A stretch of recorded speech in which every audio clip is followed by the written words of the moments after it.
Shoulder blade. Ouch.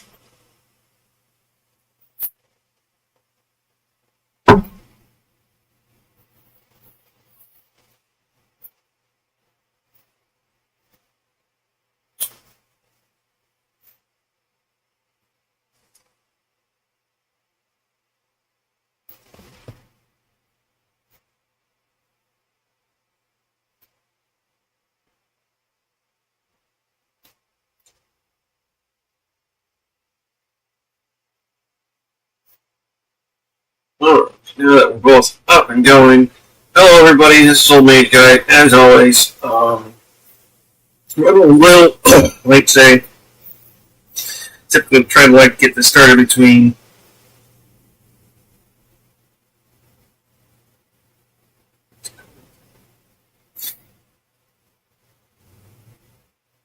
between 9 and 10. It's 10:14. I'm running a little late.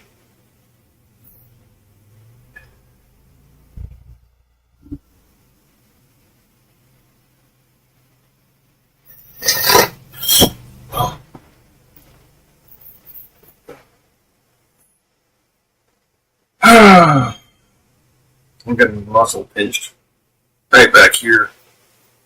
It's a little painful to breathe. Not in the way it stops you from breathing, just in the way that every time you do, it hurts. Anyways, we're going to go over a few different things today. Oh, man. More than half the videos that I had waiting knocked themselves out. Damn it. I'm going to do that from YouTube itself. But Anonymous is back on the scene. If you don't know who Anonymous is, as in figuratively, because if you actually know who Anonymous is, you are part of Anonymous.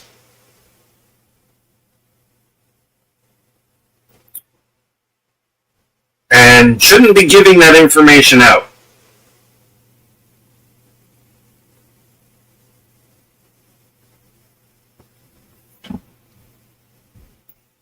Now, I know a few people within the Anonymous community.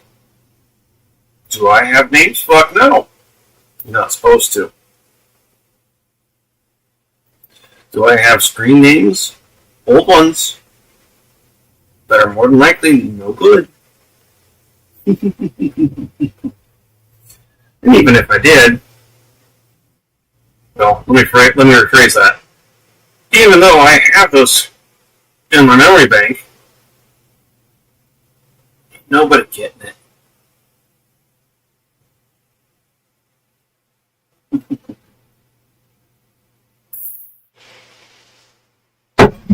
For anyone who wants to sit here and say, Anonymous used to be cool, but they've changed? No. Anonymous didn't change. You did. Yeah, that's right. You changed. Anonymous is still Anonymous. They are still themselves. They are still the fight of the good fight. Quite literally a living incarnation of Guy Fawkes.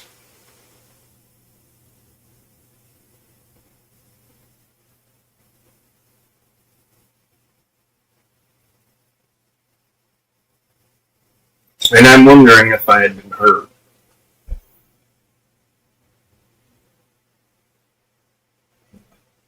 Because I know I'm watched.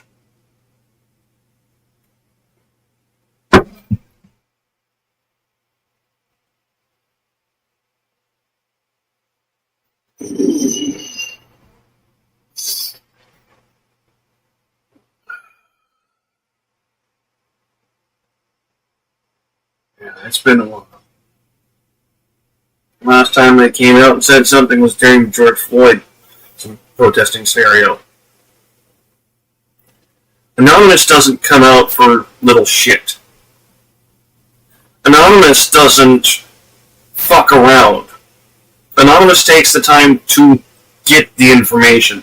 And I mean really get it. If Anonymous is saying something, they've got the fucking proof. They've got receipts. And it's for a reason.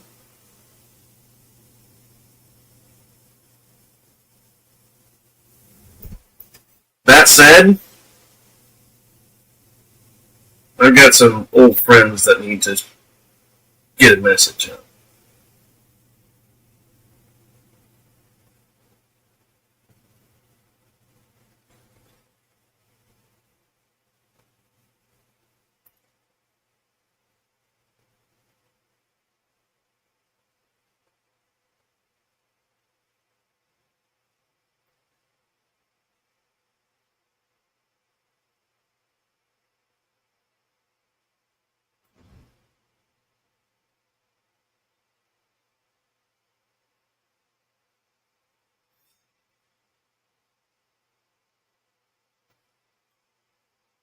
Citizens of the United States, the effects of Donald Trump's presidency are no longer distant warnings.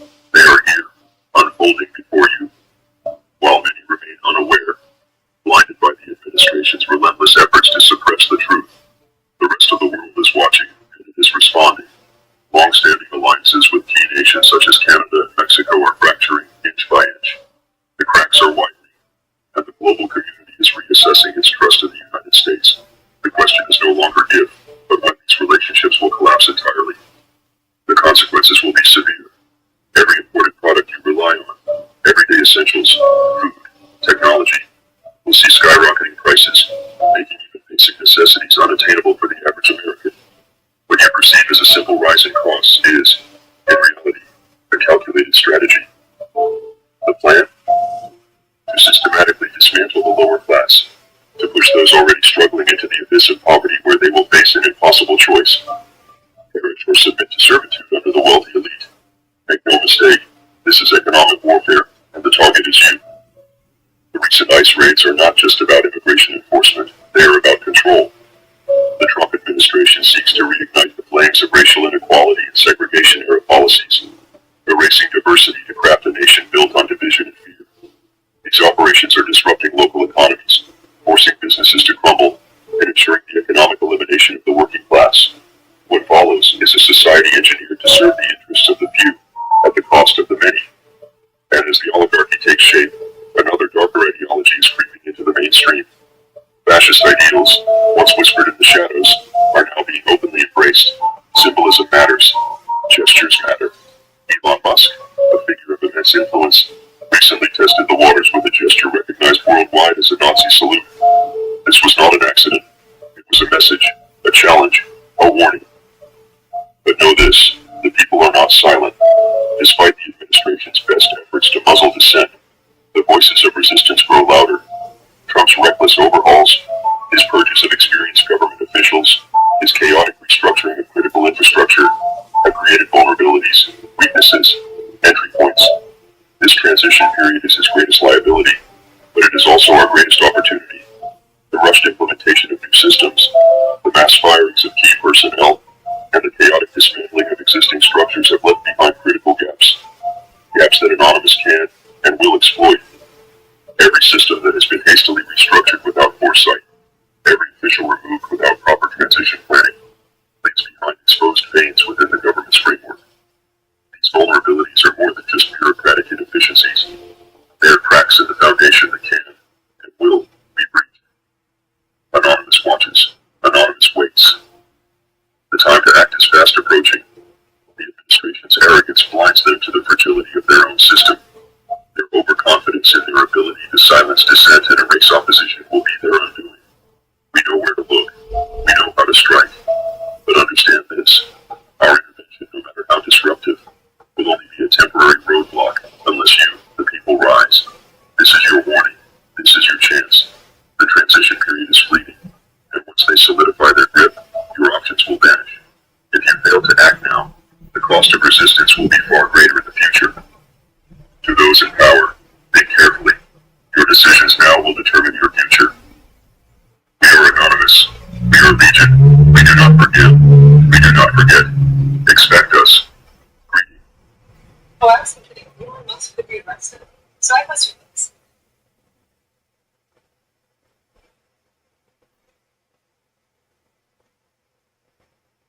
So, yeah, Anonymous has spoken again. And a couple days in a row, even.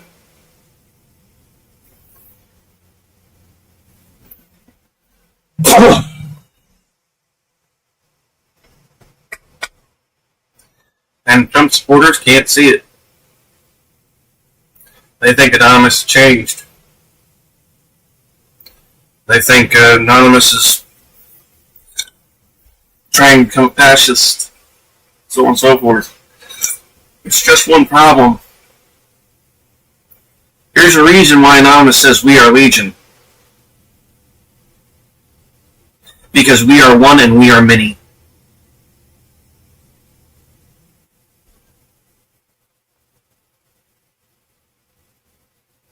Anonymous is made up of a group of several different people, including, but not limited to, hackers on the full spectrum. Anonymous has gotten into our government computer before and brought it to our attention that there was leaks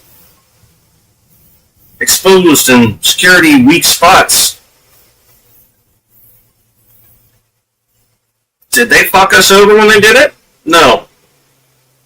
All they did was go, hey, here it is. Hello. Oh. Okay. How you doing?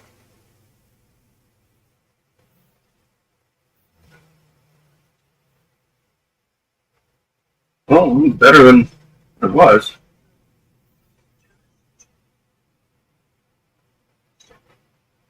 Oh, fuck.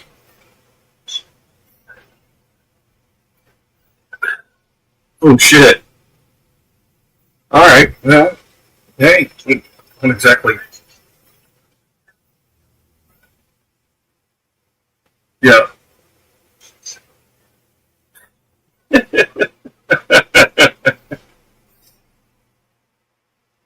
uh, yeah, no, hey, with that going on, I can't say I blame you for not saying anything or being here yet or any of that.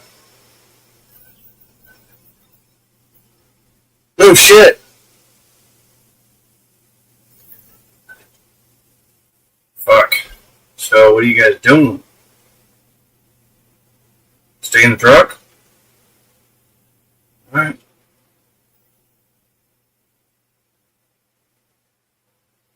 Yeah. Yeah.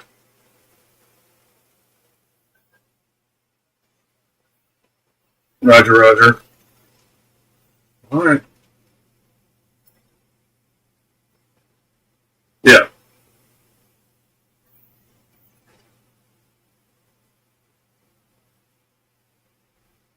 Right.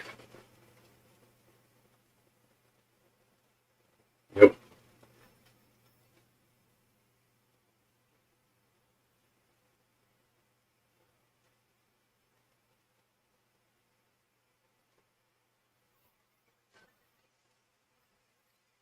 Yeah. When you can, you can. Don't push yourself, especially with that going on.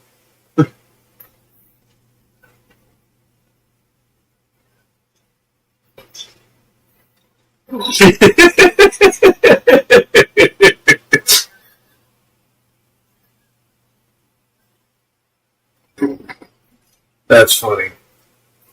Did you pass out or have you been awake the whole time? Oh, jeez.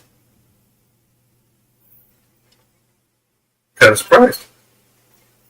Well, I'm not saying that you're not or I'm not. Just usually you would have been by now.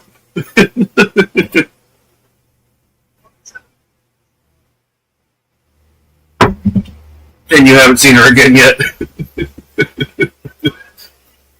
I know. That's why I said it.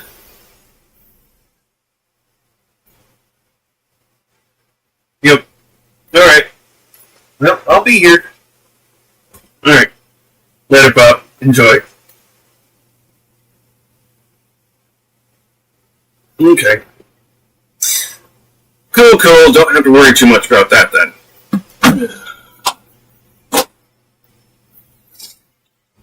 Though I am worried about mom and dad now. It sounds like they're possibly staying in the truck. And I don't want to stay in the truck. But with a perfectly good bed back there. Sure, the crapper's not great. It's just on a lot of room. And no. That's why they're doing it. Fuck. The reason they're doing it that way is because I wouldn't be able to medicate. So I can't just step outside and do it.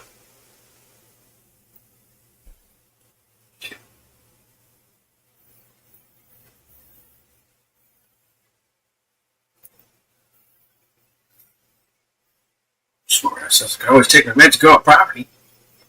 Let's walk. Get over it really quickly, though.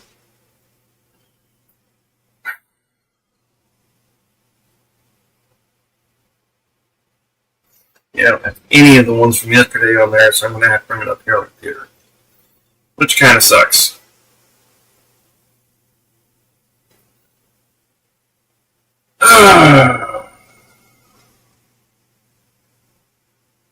So, yeehaw!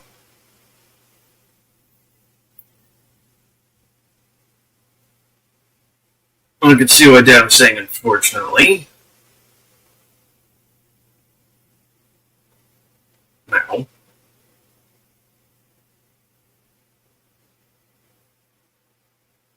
No. Not. I can full screen that shit.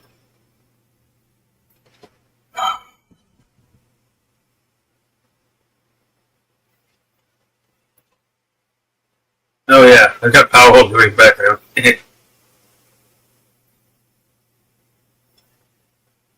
So, what we'll do is this.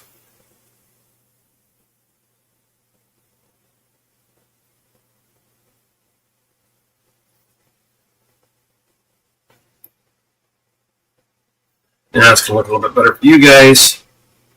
I may not be able to see my face in the freaking camera, but that's okay.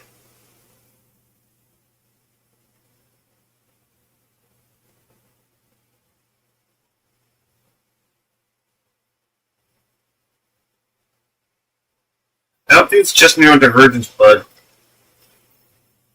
normal people or neurotypicals have quite the fucking bond with their animals too.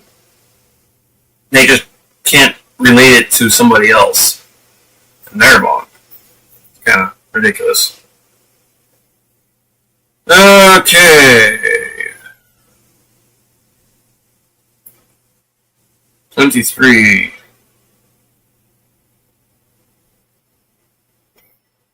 One day ago. Okay, Cam, great to have you on the show. Excited to talk to you. I know that you've been busy making the rounds. Obviously, a lot's been going on. I mean, and you've notably declined President Trump's pardon for your involvement in the January 6th events. Yes, I thought so. That it would Okay, this is awesome right now. This lady was one of the Jan Sixers. That's not awesome. Awesome part? She realizes she did wrong. And refused the pardon from Donald Trump. Instead wanted to serve her sentence.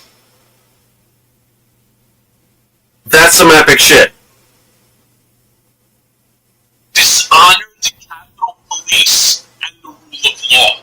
Can you do me a favor for my listeners? Because you could be one of the very few people ever in history to actually turn down a pardon. I wish to God Joe Biden would have offered me a pardon, but he didn't.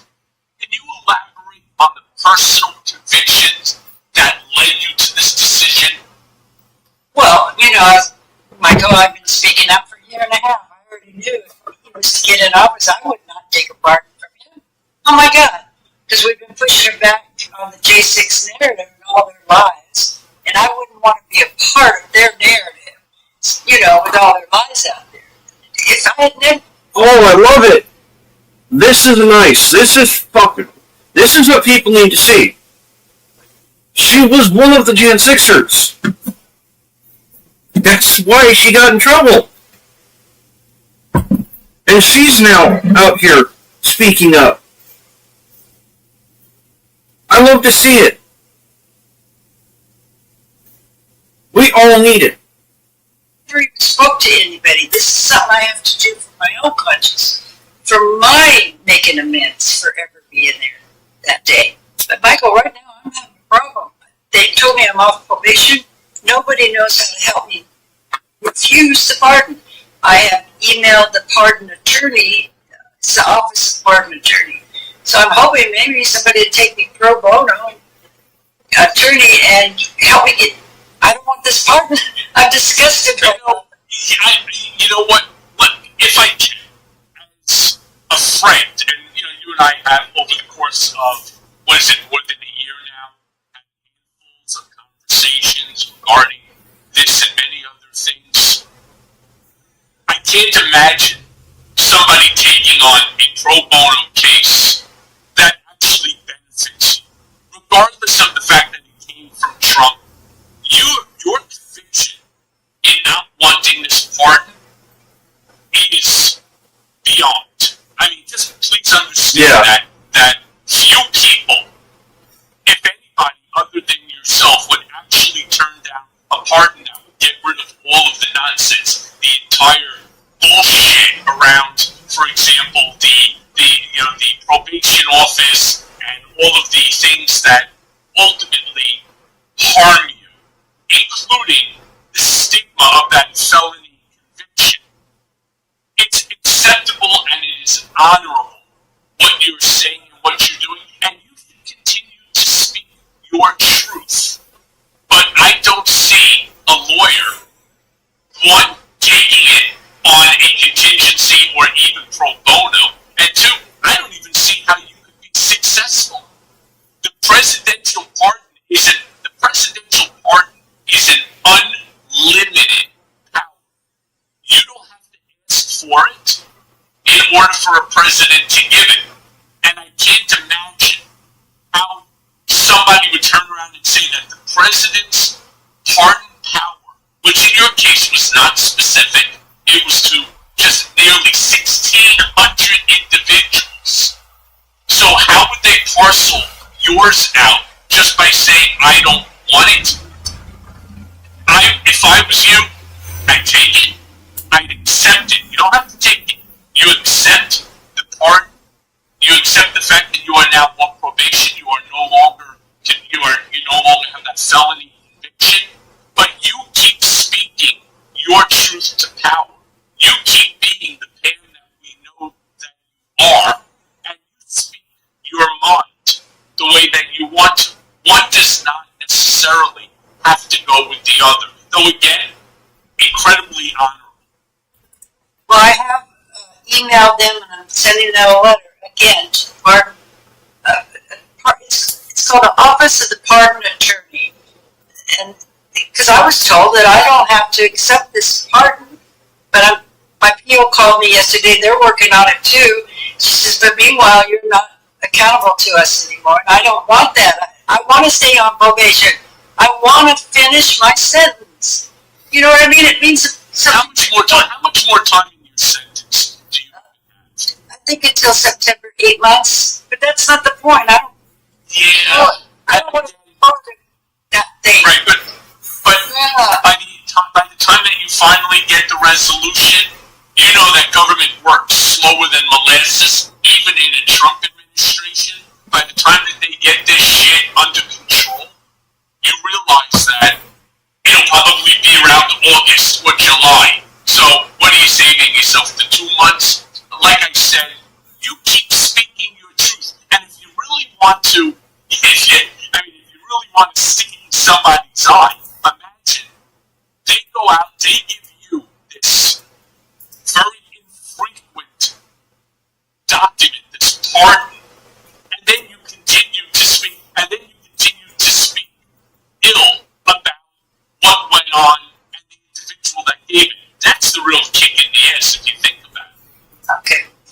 about if they send me one of those certificates?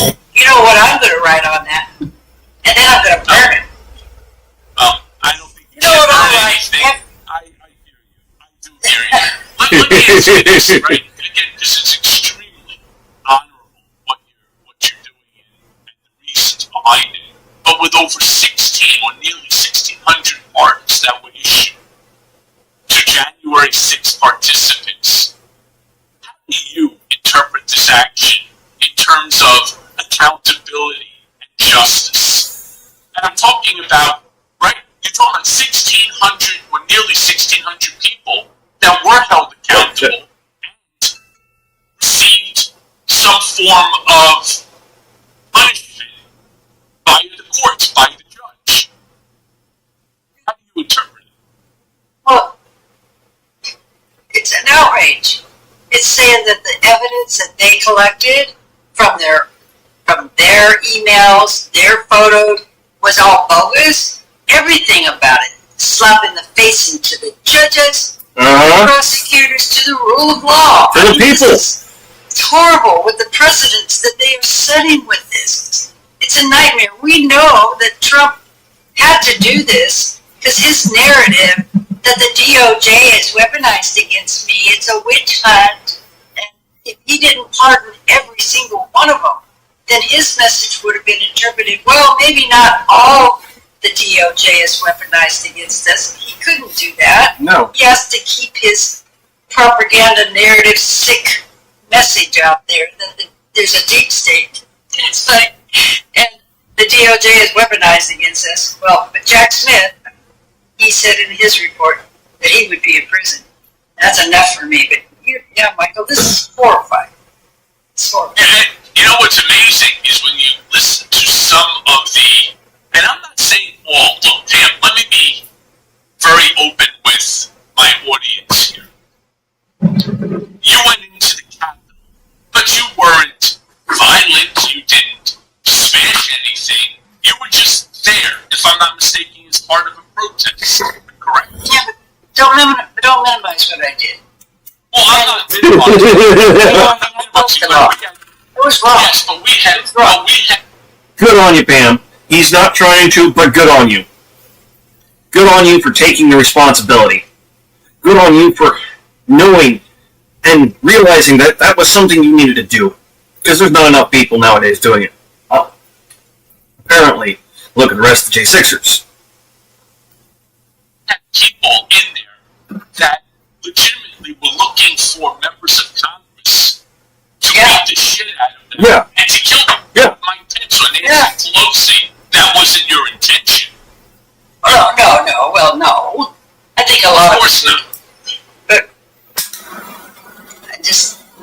it was wrong. It doesn't matter if I'm just sitting there, But the point I'm trying to make is that the ones who were violent, and I speak to Harry Dunn on a regular basis, one of the Capitol Police officers, and they were violent, whether it was with baseball bats, steel pipes, flagpoles, bear sprays, zip ties, tasers, as they did to Michael Fanone. Donald let them out also. Granted them a pardon, as he said that they would. In fact, one of the J6 pardoned defendants, I think his name's Matthew Hunt, in Indiana. I don't know if you heard about this, but in Indiana, he ended up in a traffic violation, got out, ended up in an assault scenario with the police officer there, and he ended up losing his life. I think one of the biggest problems is that they don't understand the concept of accountability. They believe that Donald Trump will come to their rescue because they are his people. And they have no respect for the rule of law. Because they're his people and he said he would. Whether he will or not, different story completely. Yeah, the releasing of the hostages was a stunt. Partial distraction, partial attempt to get people to come back over to Trump. Watch for shit like that.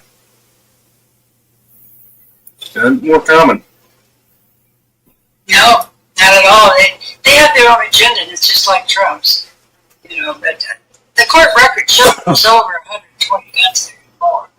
There was guns there too. Guns. Oh my! Just imagine if somebody had pulled out a gun and shot an officer. No, I can't. So let me ask this: reflecting on your I journey can, but I don't want to. since January 6th, how have your views on political Hello, Brenda. and personal responsibility transformed? Oh, night and day. Of course, I've been reading your book and all the other books I can get my hands on. Democracy Awakening, Heather Cox, and you name the books. I wish I'd known about this disinformation warfare that was going on out there.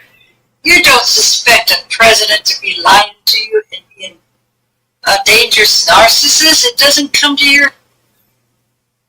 For normal people, I won't argue you on that one, Pam. But if you've been abused by these people before, you see it. As if you know that you were abused by these people. If you know that kind of abuse, you'd see it. Oh, I don't know if I'm going to take that. Don't want to talk about it during this stream. This is a news stream. Forget that he's a cult leader. People don't understand what a cult is. You imagine a cult, where they're drinking the Kool-Aid or killing children. No, Trump is a cult leader, and he's turned it into a cult. So some of the stuff, when you're out there like me, the normal person that's not schooled, not involved in politics. I've been working as an alcohol and drug counselor for 30 years. I'm focusing on addiction. And so all this comes along, and I'm vulnerable. Yeah. Because I'm listening to the lieutenant governor here in Boise, Idaho. I'm listening to Oh no. the people that were at Ammon Bundy's Yeah. meetings, senators. That people makes from DC. sense as to why. So you're listening have to to all the talk wrong to people, and you're vulnerable, and you're naive, and you're trusting, and you lose your critical thinking, and they, over and over, Trump and everybody else, don't listen to the Democrats. You know they've been trying to steal elections forever. So all that programming, and you're believing, you're trusting, unfortunately. Yes, said, right? So let me ask you this then. Again, reflecting on this past scenario. Right. You're leaving YouTube. That's up to you. Media outlets like Fox News, Newsmax, OAN, and others, how do you think that shaped your perspective? And what responsibility do you Yeah, think I'll they hold in disseminating the disinformation that you're talking about? Well, once I learned the facts about Jacob Chansley's case, I really saw how they put out disinformation. It's just like, oh my God. Because in his case, the officers were telling him to leave, and they don't know what to do. They don't know if he has a weapon on him or what. But the Fox News didn't tell you that. Made it sound like he's just walking around and being peaceful, and that they're taking him to where he wants. No, they weren't. So they don't give you all the information, No. and you know and I know there's two sides to every story. That's why we have divorce court. You got to know both Exactly. sides. Then you have. Exactly. That is why we have divorce court. She's not wrong.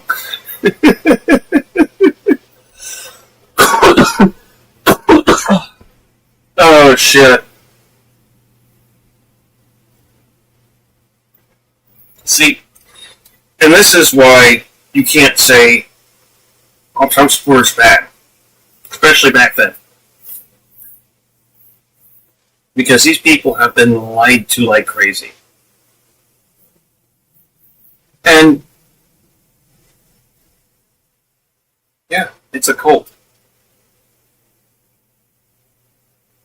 And I'm sorry for anyone who didn't realize that, or anyone who was in the cult, because you're not going to take that kindly, and that's understandable. I don't blame you. That's quite the thing to have said. But no, it really is.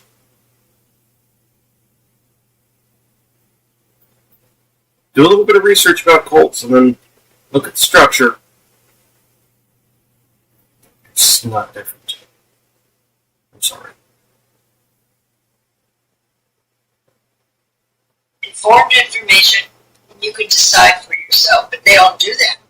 They purposely just. In fact, I've always heard, Pam, that there's three sides to every story. Yeah, three sides. Yours, there's theirs, and then there's something in the middle, which is amounts to the total and full truth. Typically. Look, I'm with you. I believe. Not always. I really do believe. And I talk about, for example, on my YouTube channel, I have a Michael Cohen show that I do these raw outtakes, unfiltered outtakes about news. And I'm very critical, for example, of like Jesse Waters over at Fox News or Tucker Carlson when he was there. These guys spew so much bullshit, so much misinformation, disinformation, malinformation, just to stay on message with Trump. Now, you can stay on message with Trump without turning around and trying to whitewash the reality of what took place there. Right? There's no reason in the world that somebody who's violent should have been part. Somebody like yourself who's not violent, you were there, you broke the law, you suffered the consequences. I'm a firm believer, and I'm working on something right now with my friend, Jesse Jackson Jr. The two of us are working on something that actually would do exactly what you are fortunate enough to have received, even though you're receiving it from Trump, and that is the pardon. Right? Because there is no reason, once you finish your sentence, that pardon should go away. Otherwise, when the judge provides you with a sentence, let's say yours was a year and a day, and a year of supervised release or probation or whatever it is that they assign to you. Well, that's a technical 2-year term. If your felony conviction stays with you forever, isn't that really a lifetime? Isn't it really a lifetime sentence? And what's the difference? What if you were... Should you really be a felon the rest of your life for trespassing? Should you really be a felon for a tax issue? Should you really be... The ones who should remain felons are violent criminals. Not people who committed... even if hypothetically you're driving under the influence, and I hate that, right? Because people get hurt all the time, but nobody got hurt, right? Or again, you do something as silly and ridiculous as trespassing. Should you really be a felon for life? And that's the point that Jesse and I are intending on taking even to this administration. Michael,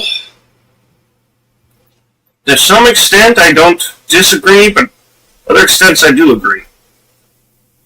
Things like DUI, no.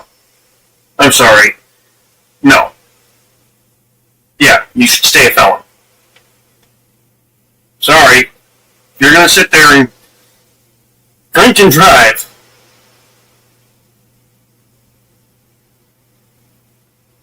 you've earned your felony.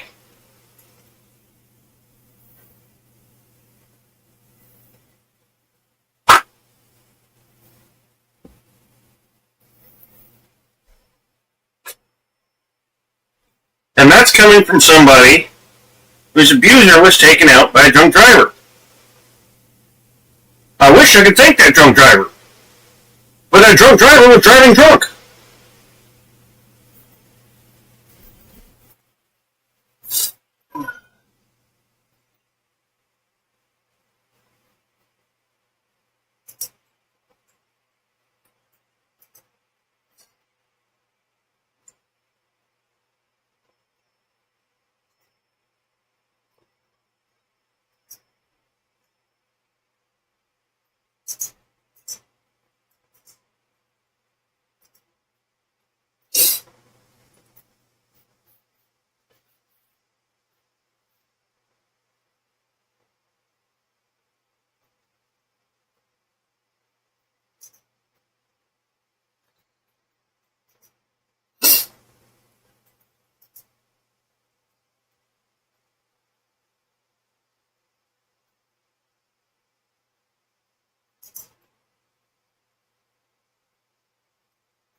What are you panting about back there?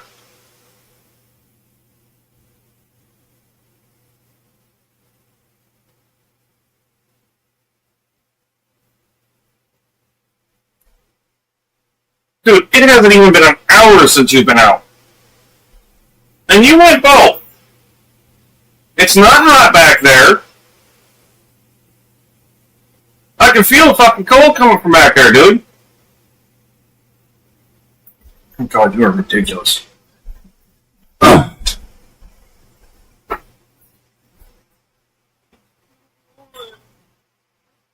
Why?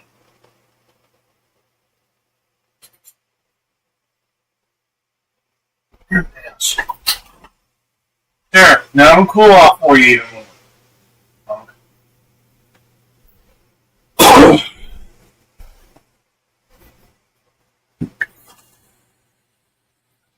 Trying to keep myself warm, but I can kind of contend with the dog that when he gets too fucking warm, which is really easy, starts fucking pantsing his ass off and rocking shit out of the trailer.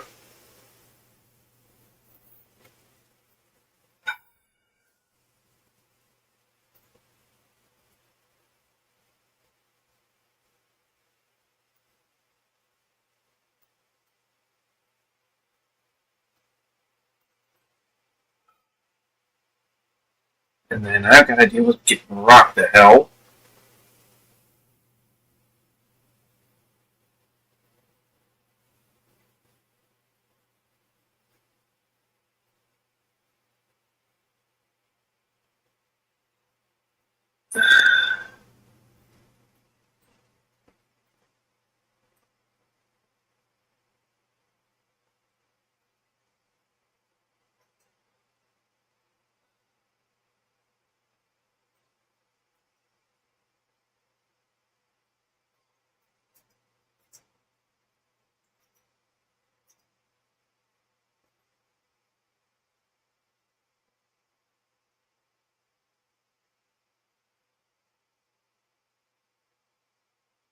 Because the answer is we believe not.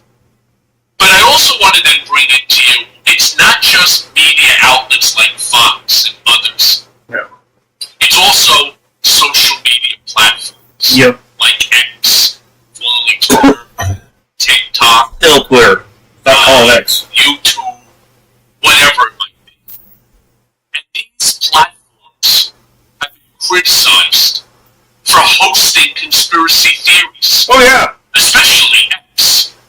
I mean, these guys get on and they have their live events where they'll get 1 million people talking about something that I know as you do, as you were there, but I watched it on television.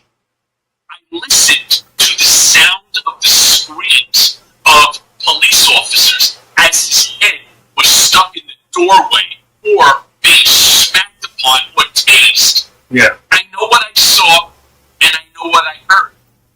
How do you think social media contributes to political radicalization?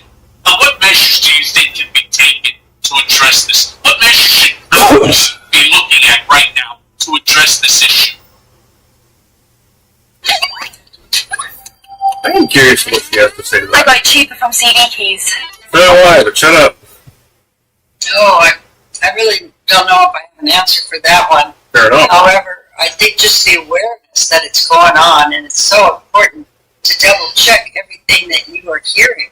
I mean, oh my God, the misinformation. I wish we had that little thing going on. I think they do, where it's fact checked. Yeah. Because the difference when I was started my J6 space, where the J6 defendants were coming in, and the family, and the difference with the J6. And this is the reason why I originally got into writing on Quora, was because everything was fact checked. If it didn't live up to facts, Quora removed it. They removed some of mine because I was off. They didn't put up with exaggeration, nothing. And I love that. That's why I started using it. And then people who were like Pam used to be. Came in and flooded the damn app. And moderation got tired of it. Got tired of having to fight it and said, no. Company fired all the moderation staff and is now using AI. Thank you, Trumpers. Remember? No. I probably did. Or you're asking me to, one of the two. See if I can. That's not how it's going to happen.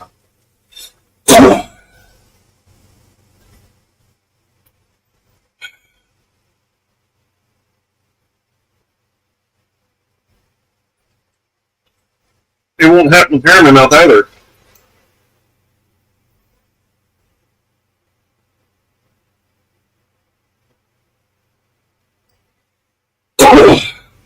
That would just gag the shit out of me. And I really would rather not.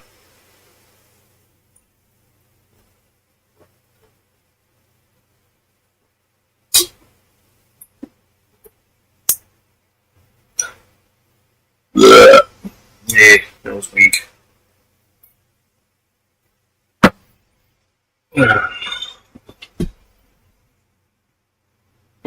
Good morning, Mark.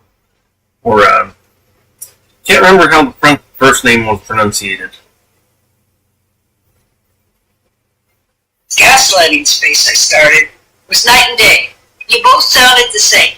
But the difference was the J6 defendants were just talking. You know, they weren't bringing any receipts or proof.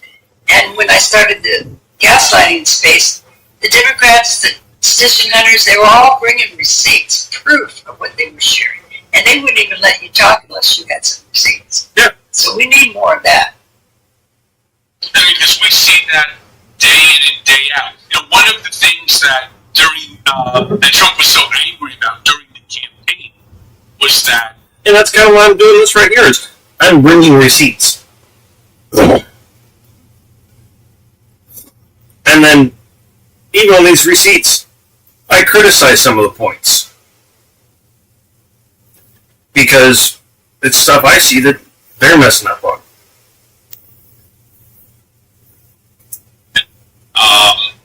Media outlets wanted to do fact-checking of statements that he was making on the spot. And it's not just Trump. It's not just Trump.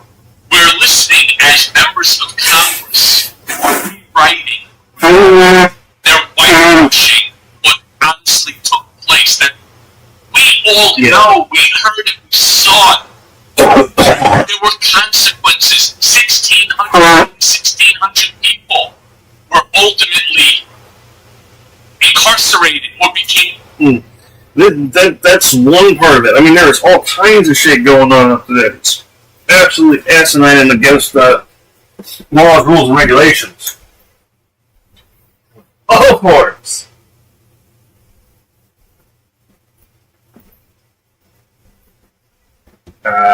We got to a video yesterday where Speaker of the House Comey didn't like one of the items brought to attention. And even though there was an overwhelming group that said they wanted to address the item brought to attention, he still tabled it. Moved on. So, yeah, it's fun going up there. Yeah. But Democrats are still trying. The item that needed to be brought, that they were bringing to attention was the fact of Elon having no oversight in the government.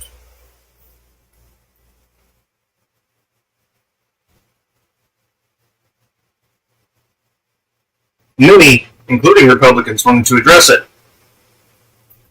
But somebody would hear nothing of it.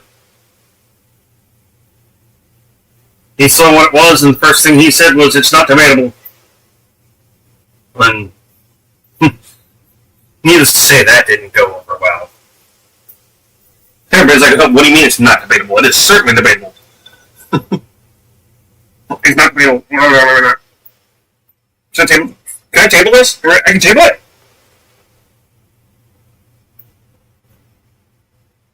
I wish that was a lot more exaggerated than I was doing. But no, that was about it. It was a blatant action of a scared little man who knew that they were on the cusp of having their shit fucked up.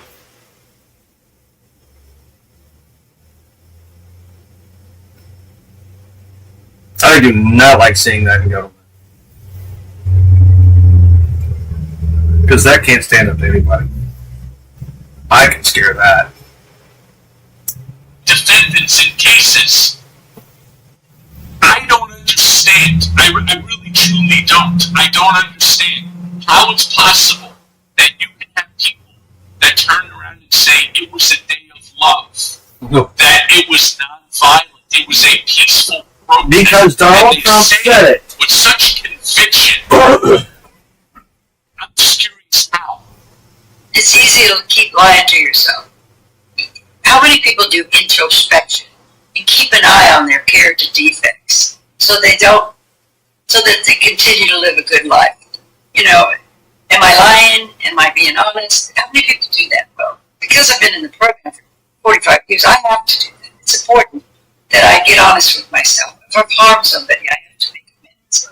Because I'm on a spiritual recovery path for myself. But how many people are doing that? Isn't it better just to lie to yourself and blame Michael Cohen? Let's blame somebody. I love that character defect. It's one of mine. I'm guilty of But how is it making them better? How is it making their life better to lie to themselves about what the true reality is going on there? No, the statistics over the court records. Most of them have serious alcohol drug childhood unresolved problems. They're not happy. I mean, no, they're not. They're kidding themselves, but they got all their enablers around them. Oh, poor Pam. Hunter Biden got less time than you. You're a victim. You didn't do anything wrong. You didn't break the law. It's all right. Oh, I loved it. I loved it. I was the victim. And they're getting the same message from everybody around them. So they don't even have to look at it. Shame on you. I feel sorry for you. You're making a choice. You made a choice that day. You were not a victim. You were a volunteer. Yep. And I'm disgusted with all the J6s, every single one of them, for what they've done to this country and what happened to it. All the police officers that day, Michael, we don't have that plaque up. And it's been approved. That's the least the country could do for the Capitol Police officers. Let's get that plaque up. I'm sorry, I'm getting off subject. No. No, that's okay. I get passionate thinking about them all being part of it. What? And yeah, they keep lying to the nation themselves. But you know what? If you don't deal with the problem's going to deal with you. Yeah. They're not going to deal with their problem. So they'll continue on drugs and alcohol. Maybe compulsive gambling. Maybe continue to steal and be violent. Maybe they'll get cancer. I don't know. You can't get away with harming people, continue to lie and harm people without some kind of Repercussion. ramifications will happen eventually. I know I did. I didn't sleep. I couldn't sleep. Being honest, I know I have a resentment. I got to deal with my resentments. I can't hang on to resentments like hanging on to a hot potato. There's things I got to do to be all right with me to keep my peace of mind. Try to live. Man. Good on her. She's got a good mind, too.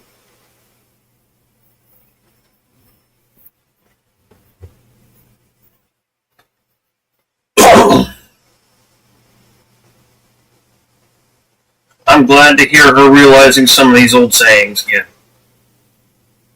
I'm glad, or not realizing, but knowing that she needs to be kicking them into gear. Because that's huge. Especially for older generations like that. when you forget about these sayings and forget how to apply them to yourself and what you're doing, because you're so caught up in shit, you'll lose your way.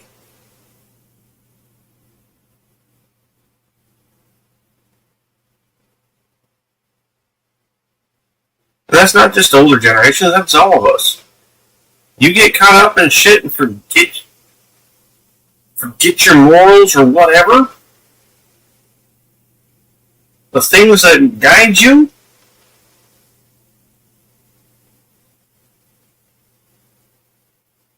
Yeah, shit goes to fuck. These were life lessons you learned the hard way.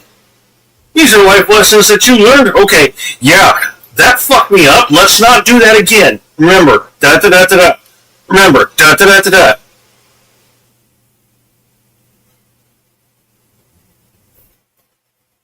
And then you probably slipped up once or twice and it happened again. You went, don't!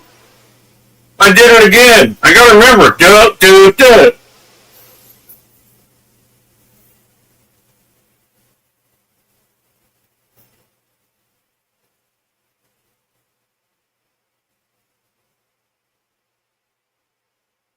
It's nice to see that she's kicked back in for her.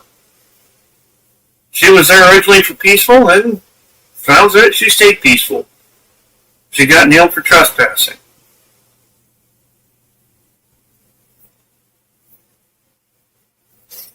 Honestly, time she's got left, I get she wants the pardon. Or doesn't want the pardon, but girl, I think your time is better spent doing this. What you're doing with Michael right now. Speaking out. Trying to help others in your situation understand. Yeah, it's a cigarette goofball.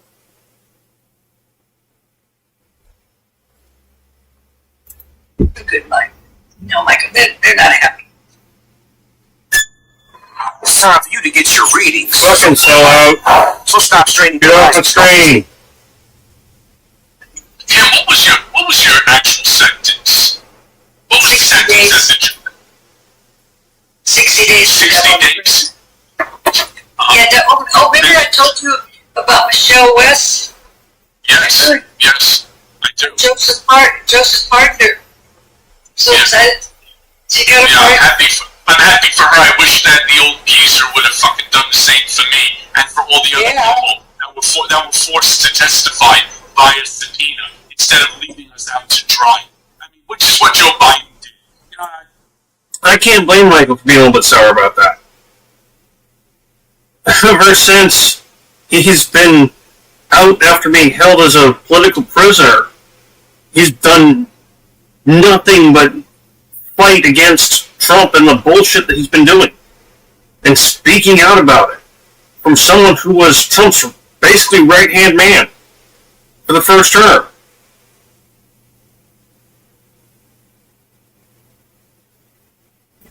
I'm not gonna lie, that is pretty fucked. It wasn't like Biden didn't have the time to make these pardons.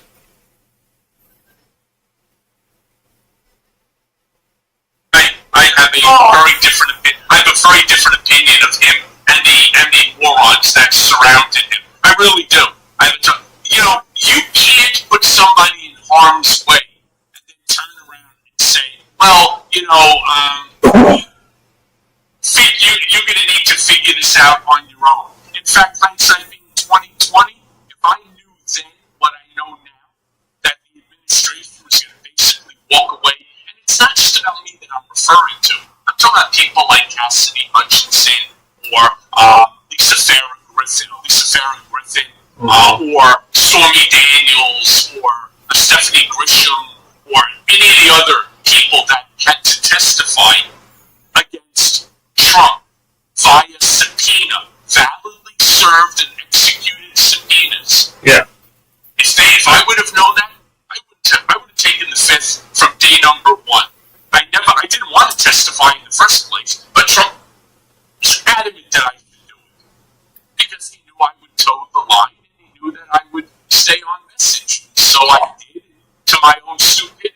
But yeah, well, the first time that you and I spoke, you were what we used to refer to as a short time, 60 days. So I totally get it. Can you do me a favor with my audience? Can you share how exposure to disinformation influenced your actions on January 6th, and then the steps that you've taken now, today, to seek accurate information since? Yeah, I wish I'd known, but reading and learning things, that people around Trump had told him that the election hadn't been stolen. I didn't know that. And he went out there and kept it going anyway. Yep. I didn't know that when he talked to Pence didn't want to have anything to do with what he was asking him, but he goes out there and makes everybody believe that he was maybe going to go along with it. I mean, it made you feel that possibility. No, Yep. Pence wanted, I didn't know these things. I wish I'd known, that Trump. But where did you get your disinformation from? Were you a Fox News viewer? Was it Newsmax? Was it OAN?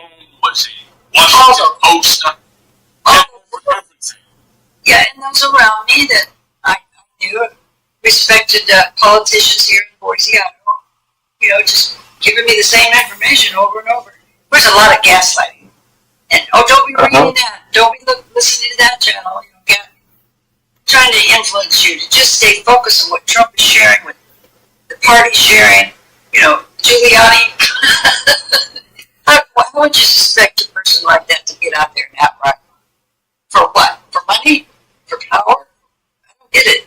Yeah. Not you, but Rudy, absolutely.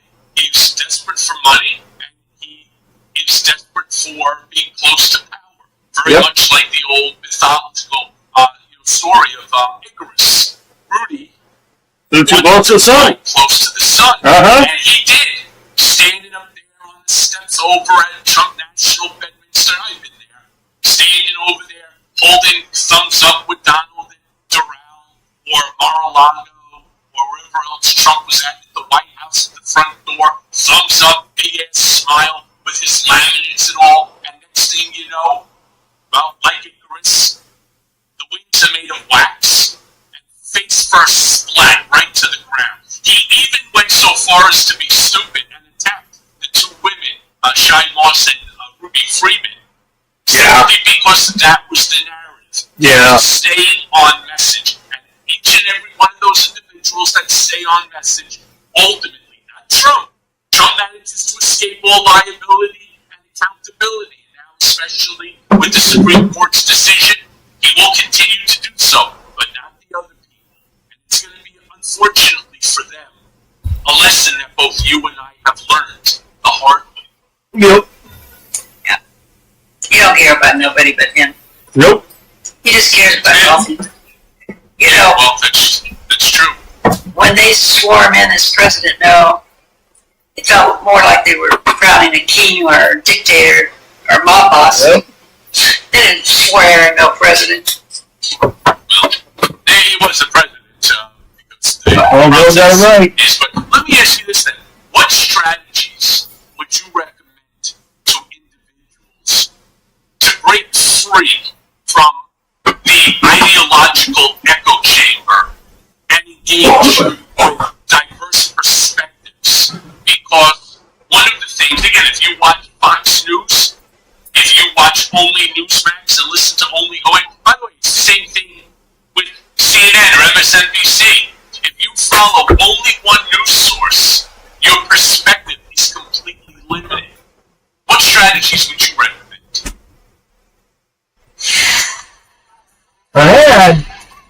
No, I don't think that's good strategy for news information.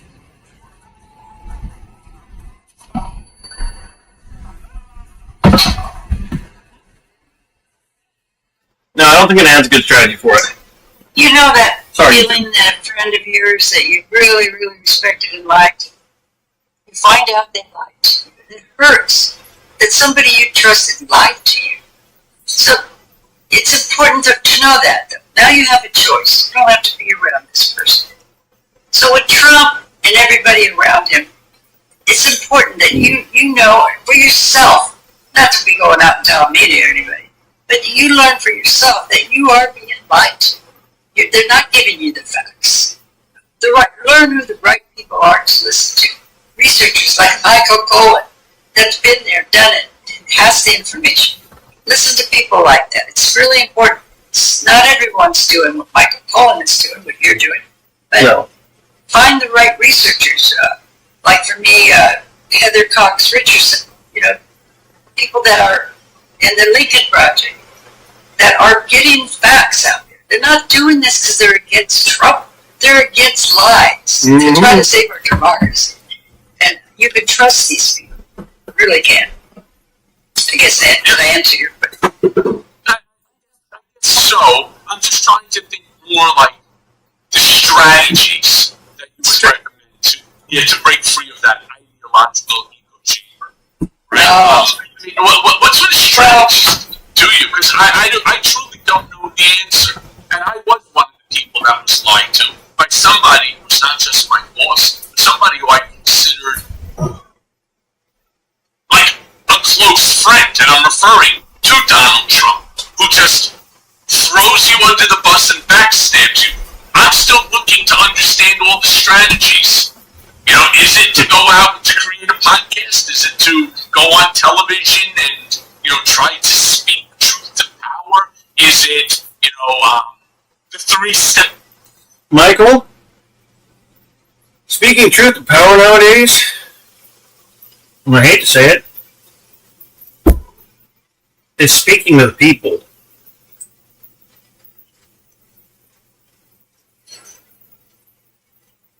Everything that's been said, everything that's going on, we are the only ones that are left, standing in the way. What I see going on is right. Mass protests, state capitals, DC, keep it up. The more who can, the better. That program or something like that? I don't know the answer. Well, On that note of protests, you don't have to be there all day. When you got the time, do it. Even if it's just you there, I know you may feel funny, but one person makes more, especially when it comes to protesting for the right reasons. Trust me. Even if it's just you out there at that time, do what you can, protest. Doesn't matter what time of day or night. As long as you're not trespassing and getting yourself in trouble. Try to still keep within the law. No matter how much we want to not. the individual has to decide for themselves what would work best for them to do. And for me, it's just been fact-checking and making sure that the information I'm reading, because that's going to influence how I'm going to vote, or how I'm going to live my life too. Who am I listening to? I'm not sure. My own path has been mine. I'm not sure how the question per se. I'm not strategies to change how we're looking at information. I'm not clear. Yeah, only because, again, I'm just trying to figure out. And I've had Stephen Hassan on my program several times, who is he breaks cult personalities and so on, because that's what MAGA is. It's a gang. It's a cult. And when I asked Stephen a very similar question, what strategies do you recommend? His comment is, speaking to them in a way where you're not preaching to them, but rather you are engaging them in civil conversations. And Stephen, stop the bullshit. Let's stop the bullshit right here and now. You cannot speak to people in a kind tone, right? In order to get them to change their mind and to leave this cult. This is a cult of anger. This is a cult where they feel that they are marginalized pride in kicking the next guy simply because they can.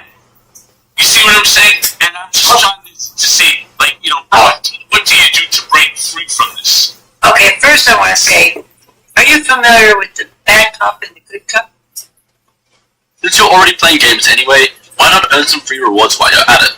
All you need to do is download Buff, let it run in the background as you play, and just like that you'll start earning Buff points. These can be used in the marketplace to purchase things like Riot gift cards, Steam vouchers, or even just gaming gear in general. It's a free program that works while you're playing your favorite games, and they support things like Valorant, League, as well as countless other titles. What are you waiting for?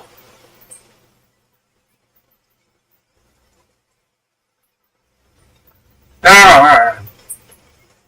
That was not what I wanted to think. No, I lost it.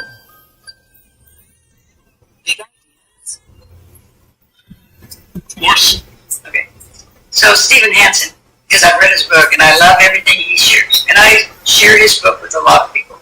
For them, that approach could work. There is no one approach.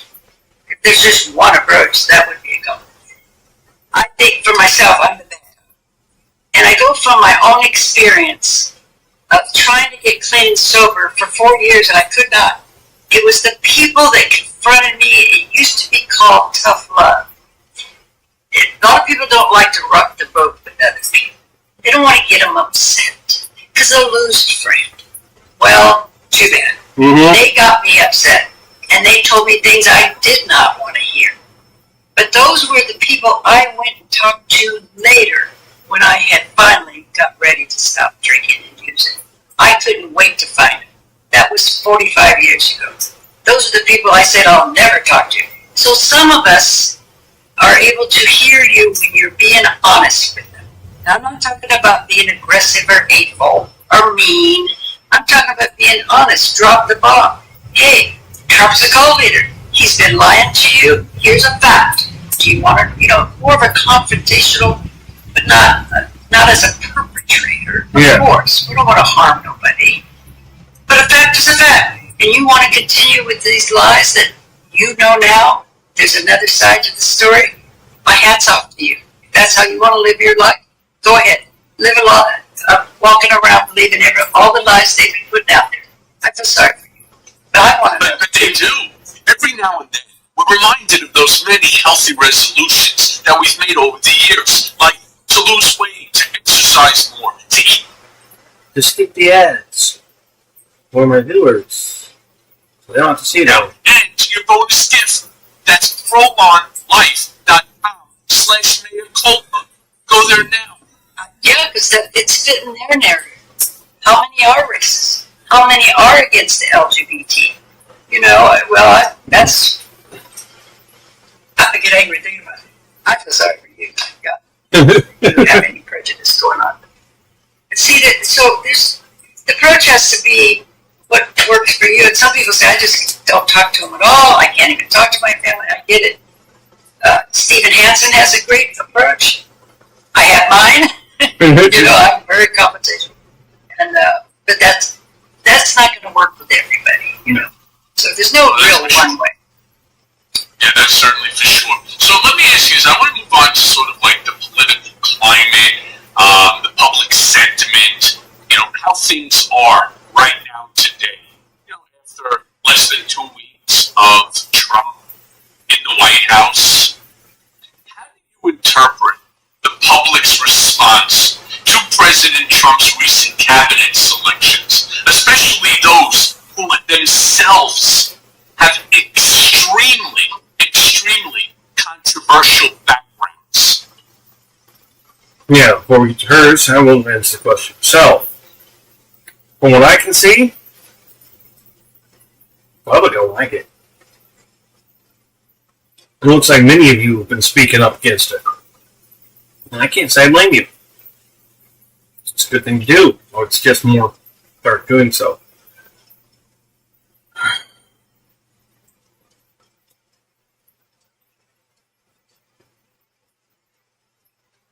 This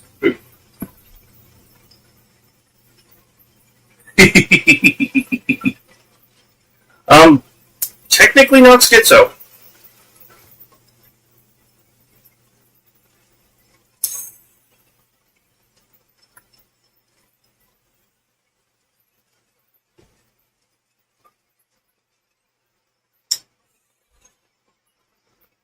or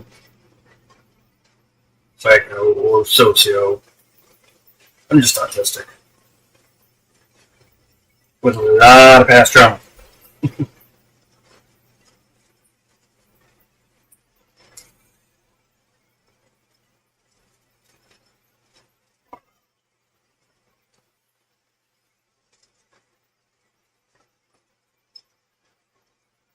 Oh, I'm sorry, I misunderstood what you were saying. That's on me. Anything good with this like schizophrenic. Fair enough. I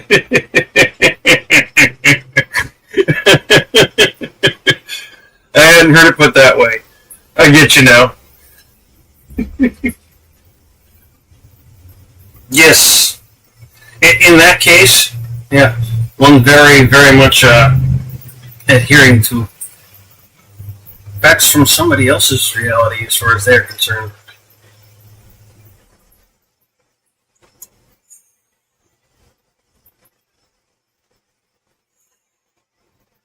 Meanwhile, we've lost all information, well, at least over this way, Oregon way. All information about the Ukraine war, how that's going, which of course doesn't make me happy.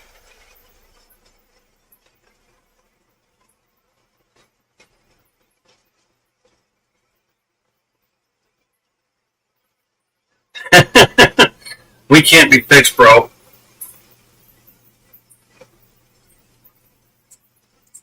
And the whiteboard ain't about the government.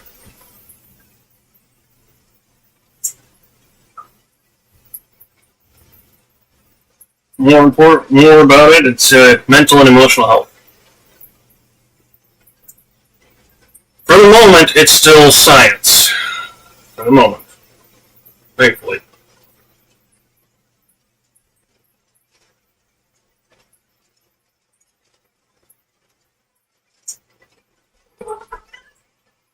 Yeah.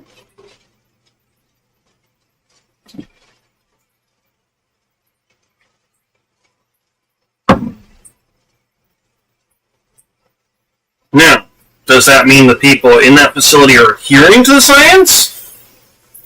No. No, it doesn't.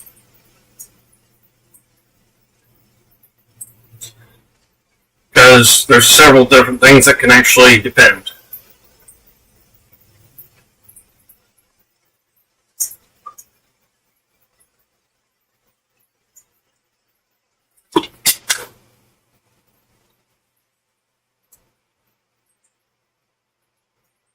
One moment.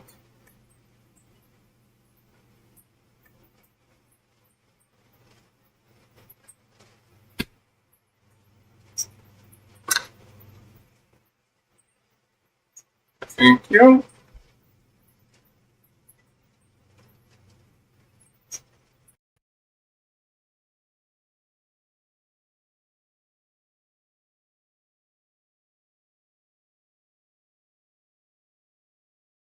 Microphone check. There we go. That might be a little bit better on your ears.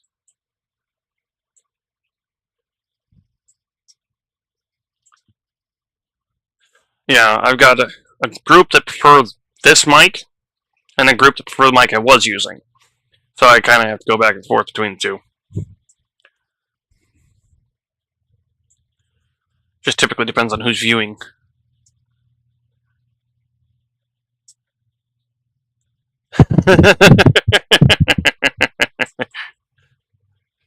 Yeah, I do have a mic that doesn't peak so hard.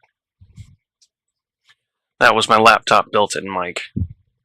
And yeah, it sounds like shit to me. I don't know why some of my people like it, but hey, they do, so I use it every now and then. It's also the more sensitive one for my sleep streams, though.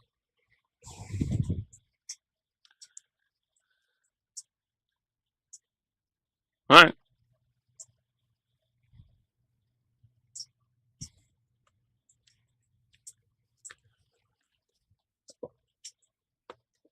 Everybody else, welcome, welcome. I guess if you need to go use the bathroom, go ahead and do so. I think I will. I'll be right back. Bathroom snacks.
Alright, ouch. I am back from my piss break.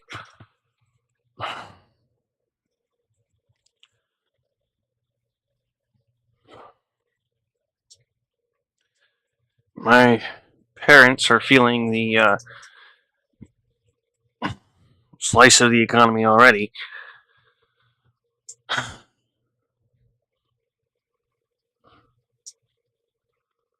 And from the sounds of things, they're going to be sleeping in the truck.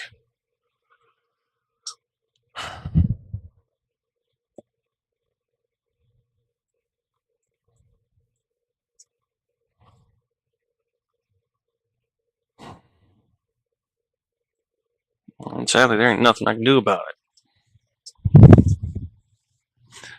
Got a whole ass empty bed back there, but she can't use it.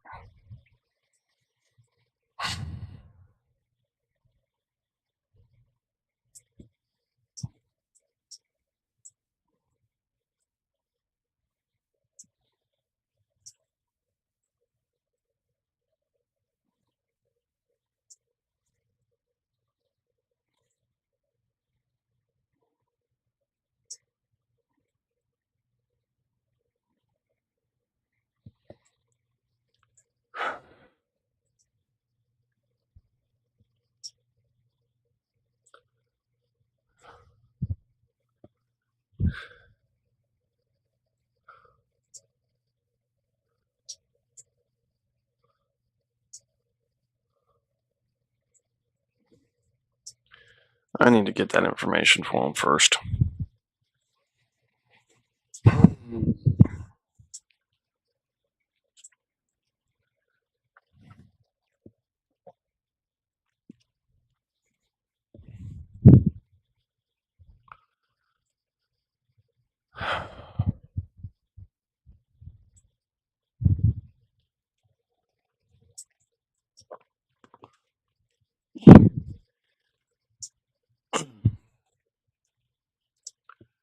Well, we need to get back to rolling on this. Yeah.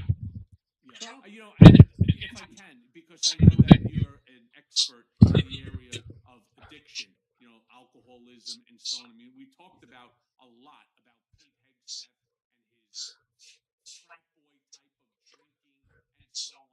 Just use him as kind of the example of the question.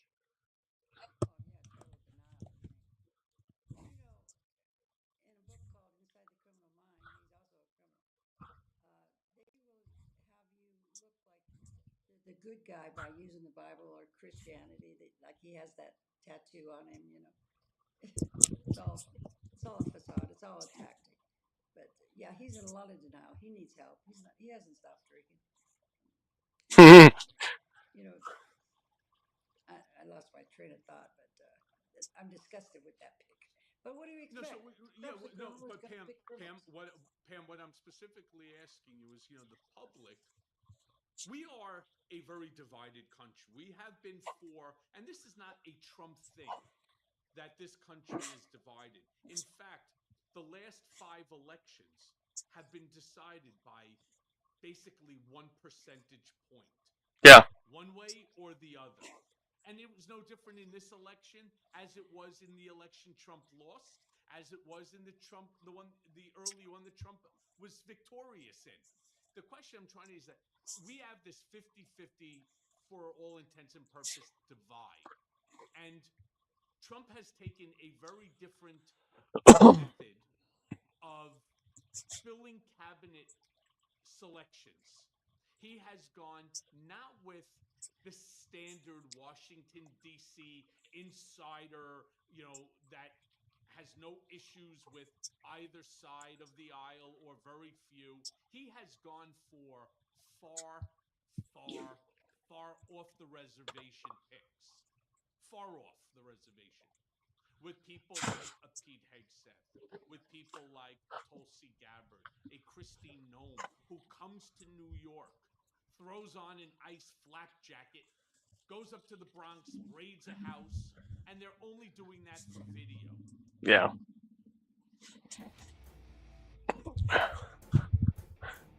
Crossout, not a bad game. Especially if you love that Mad Maxy feel. My question again is, how do you interpret the public's response Excuse me. when 50% of the country want these individuals, see them as people who can do good for the country? So the Heritage Foundation, their Project 2025, need these type of people. They know exactly what they're doing. They call Trump the Wolf King. They need chaos junkies. They need people that are not ethical, that are willing to, just overlook the Constitution. Overlook, it's okay that we can do this attitude, not ethical, because they're able to carry out the Heritage Foundation policies. Because these people are unethical, they'll do it, even though it's think about it. Right now, Trump's getting this; it's a chaos, and he's trying to divert us from what's really going on. We got this thing happening. The next day, it's that. We're all going, "Oh my God, what?" As Ben Marcellus has been saying, weapon of mass distraction. What's next? We're crazy. Yeah, keep us crazy. Keep us unfocused, so we don't focus on other things. But watch this Project 2025 and what they're doing right now, because they're just using them. They're just their flying monkeys, and Yep. they're the right people to do with the heritage. And I've shared with you, a lot of people know about The Family. It's a documentary where they're the ones, the Republicans, that started the first prayer breakfast. And it's a documentary on Netflix. You watch, it's very frightening. This has been going on since 1953.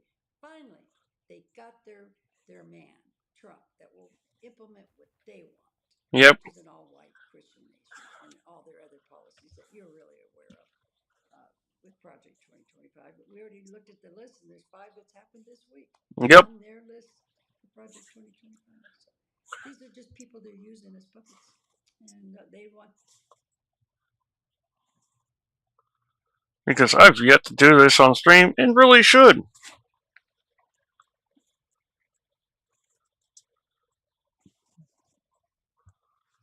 Oh, you butthead.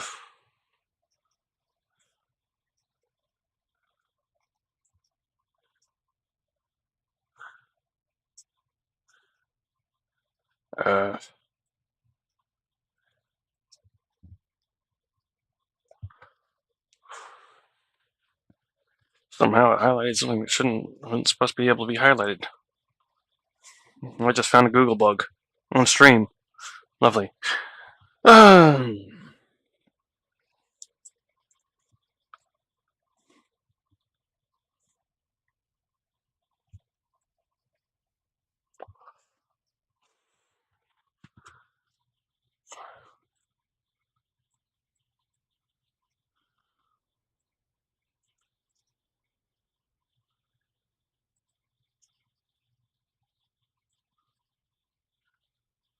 I don't trust that.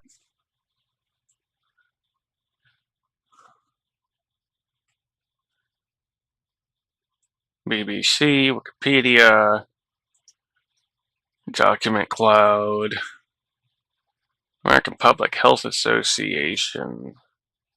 That would be a lot better.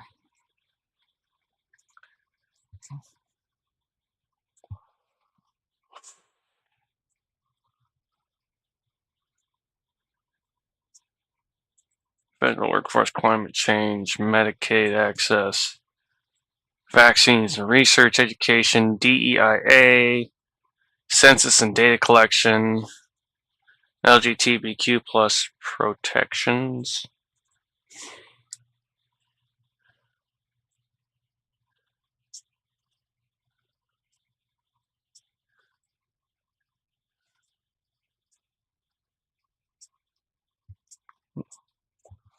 Okay, so they're being straight about it.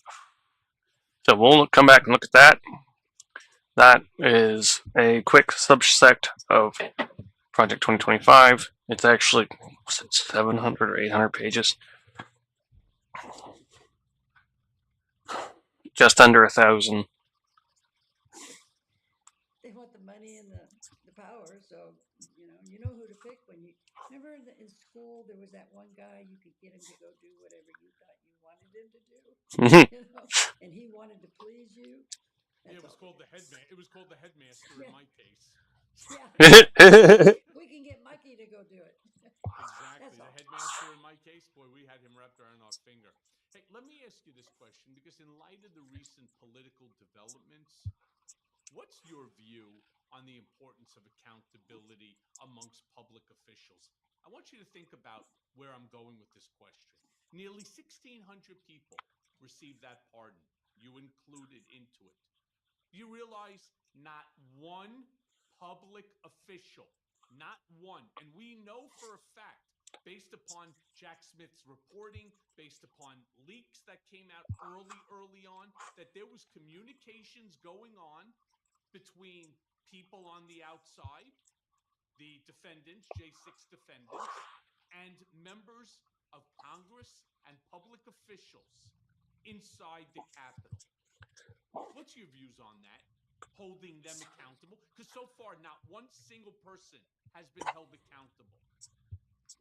I'm personally very disappointed right now. We found out there's another man, Jason, I can't think of his last name right now, that has spoke out publicly that doesn't want to take a part. Okay, but besides that, why haven't they? I've been crying out to get there and read my letter, or I don't have to go, just read my letter. One J6er, just one. How many have been there to the Capitol? Oak Keepers was just there walking around, and finally a judge, pushed back on that one. Why can't you have me there? What's the problem? I wrote a letter a year and a half ago to you. Not one of you have called me. Not one of you even cared what I've gone through. And I've been standing up for you and pushing back on this narrative for a long time. I have gone through smear campaigns, death threats. My life is on the line. I make no money, and I would not take a dime because it would be shameful. A slap in the face to the Capitol Police if I was to be making money off of this. So I'm not in it for fame or money. I'm in it to get the message out to the Congress a long time ago, and I'm especially right now, that you need to stand up and push back on this Trump. He's a bully. He's trying to destroy our country. Let me speak. Michael, why won't they bring me? I don't get it. You know why. Yeah. You know why. Well, somebody sent me a text saying they do want to bring me, but I haven't heard back from them. I mean, you know the reason why. Well, Michael, I can go there now if I could find a way. I could go there. But Pam, you know exactly why they don't want you to speak. They don't want you to speak because your narrative does not comport with their narrative. No, I mean the Democrats. No, the Democrats. Well, that's a great question. Again, this is one of the reasons why Kamala Harris lost. It's one of the reasons why Joe Biden, was basically pushed out even by the Democratic Party. They don't know what they have. They really don't. Now, to be honest with you, they should have had you during the Biden administration come up and speak. All right? They should. He's right. Now, that's another one of the Democrats' issues. They don't know what resources they have that can help them at the moment. They're not used to this kind of political warfare. They're used to politics as usual, not political warfare. And they're not doing a good job of adjusting very quickly. Should have put you front and center, kind of like the way MSNBC, CNN, and others. But that's part of it. That is part of the intended plan, is to get them to a point where they can't handle it and are disjointed. I can't stop Trump and his cronies. You won't get an invitation from Fox News. You're never going to be, welcomed there because, again, your narrative does not comport to theirs. You are basically saying that what President Trump did in these nearly 1,600 pardons is improper. Well, that's not what they want to hear because everything that Trump does, of course, is perfect. And while I will acknowledge, as much as it may be painful to some people to hear, while I will acknowledge Trump has every single right to do what he did. Doesn't mean that just because you can do it, that you should do it, but he did, and legally, constitutionally, he has every single right to do what he did. So at this point in time, why is there even a conversation to be had? He's already shut down the other two indictments that were remaining, the two Jack Smith indictments, right? The Mar-a-Lago document and the, and the January 6th hearings. That's already shut down. Fonnie Willis, well, let's just say screwed the pooch on her case by having the relationship with the prosecutor, a total stupid move. Whoa, what? That's a new one to me.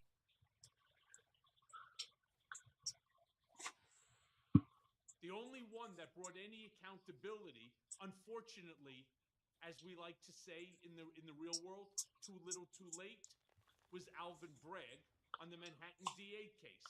Short of that, Trump has escaped the accountability. So what's the point to have you at this time come in and say, hey, I was there, I know what happened. You need to keep doing media like this, right? Independent media where your voice will get heard, where you're saying, I was there, I shouldn't have been there, I was held accountable, I received a pardon, though I didn't ask for it and I don't want it, but at the end of the day, everybody that was charged, these nearly 1,600 people, all broke the law. Because what they're doing now is they're whitewashing the reality to make it seem that this was not an attack on the Capitol. It was a peaceful, loving protest, and the First Amendment of the Constitution grants you that absolute right. Yeah, I'm going to call it right now. I think I found the single biggest productivity hack of 2021. It's this Google Chrome extension called Speech. Well, Yeah. they need to get honest with themselves and ask themselves. I understand they're not in my position where I don't have a job or a family. I'm not after keeping my job for money or power, and they have more to lose. Yeah. How important is it that you're right with yourself and your own, well, to me, my higher power, to do the right thing and start speaking up against this stuff? I'm talking about those that are in the office, because I don't hear them saying anything. I don't see any pushback. That's what I told Kissinger in my little post today. We, the people, are going to have to do this. Yep. We, the people, are going to have to push back as hard as we can than ever before. Yes. This is a serious time. And Trump wants to turn this, I think, after the civil rights that's happening. Oh, no. We have to be willing to stop being afraid. Stop being afraid. Who's your God? Is Trump your God? Do you think he's going to come after you and put you in prison and kill you? Oh, well, go ahead. Be afraid of that. But what's more important? I mean, we don't know what people are capable of doing. I get it. But there comes a time when, look at Rosa Parks. She just did the right thing. That's all she did. She didn't look for fame or attention. She knew that it was not right to get moved from that bus that day. And Martin Luther King, all the other ones, before us, just showed us how important it is to stand up and do the right thing, and it'll all turn out okay. Stop being so afraid. Trump. Yeah. They're all afraid of Trump. Really what you're referring to is grassroots movements. Yes. I mean, that's really what you're kind of referring to here. Yes, So I'm going to yes. ask you a question on that. You know, how significant do you believe that grassroots movements are in shaping policy and public opinion as I we think- live in this incredibly divisive political environment? Well, learning some from, Heather Cox Richardson. You know, history has shown that we push back. We have not allowed fascists to live, and we could do it again. I mean, unfortunately, we got to do it again. You know, we thought. You remember the slogan, "We're not going back." Well, we're back. But we show in history that we can do this again together, not just Pam out here screaming and yelling about it. We need to get together. All right, Pam. And know who the organizations and the people that are pushing back and support them financially, verbally, any way you can.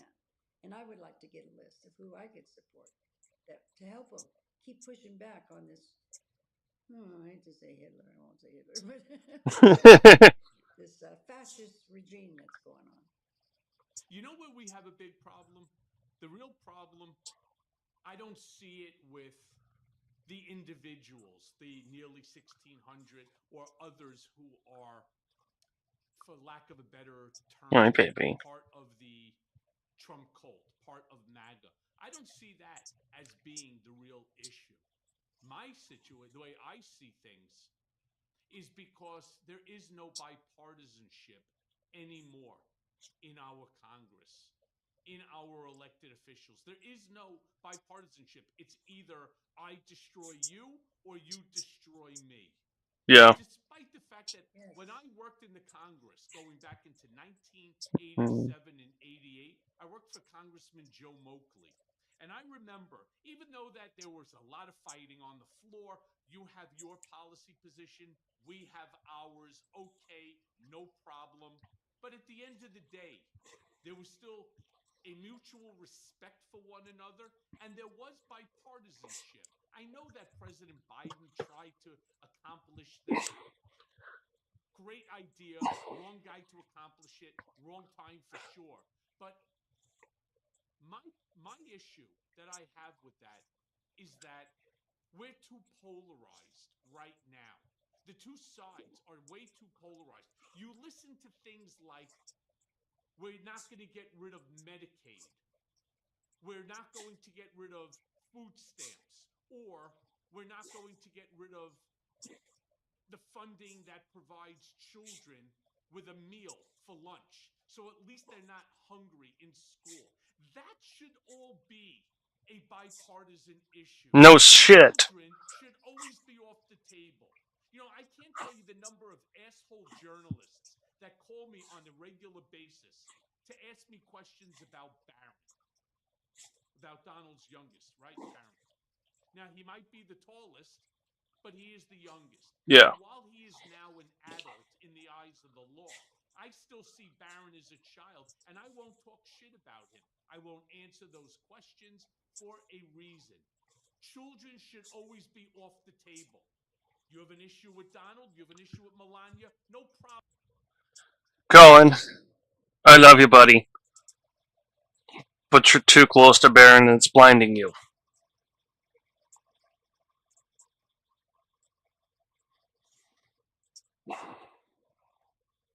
He is an adult now, and he is acting as such as his dad is.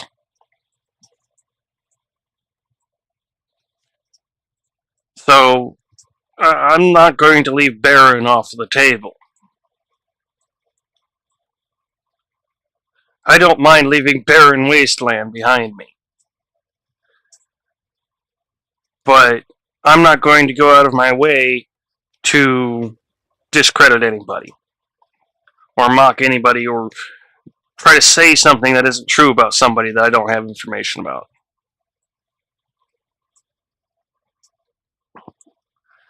And, Michael, I'm sorry, but your emotions got you on that one. Step back and look at the bigger picture, bud. Problem. They're adults. They asked for this. Barron did not. It Sorry, Michael. Since he's been an adult, Barron has asked for it. Had that not been the case, had Barron not joined in and made his own meme coin, crypto, and shit that he was peddling with his father, I would agree with you. But, again, you're not looking at the picture. Back to my whole point. When you can't even have bipartisan cooperation on something like childhood cancer, what's the possibility that the polarization doesn't just get worse? I agree when you have on a that one. president and an administration that thrives off of it. Yeah. Stop screaming, for the love of God. Well, now we know the questions that we really need to ask for the midterms for these people that we're going to try to get in office, don't we? And how many of us are guilty of not going out and learning about these people that we're wanting to put in office? We don't know anything. We go there and we vote if it has an R or a D. We don't even know about the person because you got a lot of work to start doing now. Because, like you said, we don't know enough about them. We don't realize their character.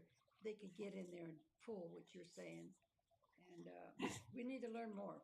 I mean, who are you going to invite into your own home? Because your house, the Capitol is your home. Yeah. You don't know anything about it. You don't know their character. You don't know their policies. You're just going to go vote. So that's what I'd recommend. Let's really find out about who you're deciding to vote for. Find out. Get some truth about them. Not in a negative way. I mean, their policies is what I'm talking about. Not their marriages and all that. Yeah. Some of that becomes important too. You know, whether or not that they're a substance abuser. Oh, okay. Have you know, a gambling issue, because that makes them susceptible to you know, improper actions. You know, Pam, the hour goes by quickly here on Mea Culpa. I have one last question for you, and it's kind of like a personal question here. What message would you convey to individuals who were alongside you during the January 6th events and continue to support similar causes? What message would you say to them? Well, you know, they're closed-minded. They wouldn't hear anything I'm saying right now. But I tell them that ever since I got honest with myself, I sleep well and I feel better. I don't no longer have this struggle going on inside of me. When you get honest with yourself and get honest with others, it's a price. It's a feeling that you can't buy, and all the money in the world can't fix that. No. That give it some thought. You know, isn't it better to meet your maker, knowing that you were honest with others and honest with yourself? God, can you imagine one of the Oath Keepers or Proud Boys saying, "I'm so sorry, I was wrong that day." The healing that he could bring to this nation just by Fuck yeah. It could happen. It's a possibility. Miracles happen with people. People change. It's not a miracle. See things differently. Miracle's not the thing. So Sorry, I dear. hope you do. I just hope you do. For your own sake. So you could. So, she's right. For the most part. I mean, miracles don't happen. That's not a thing. Sorry.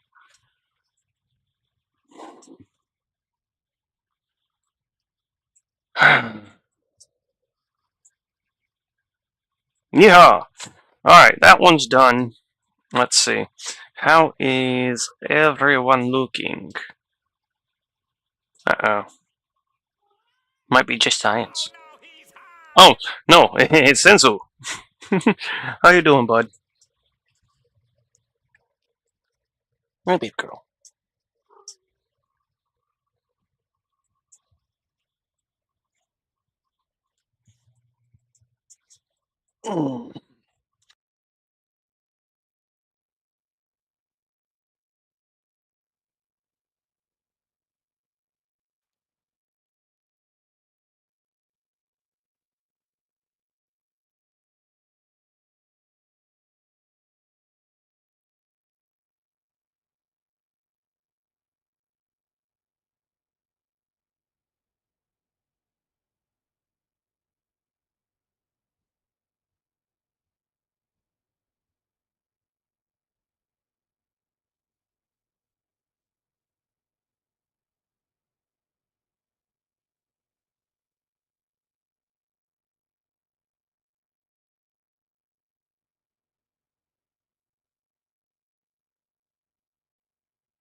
Okay.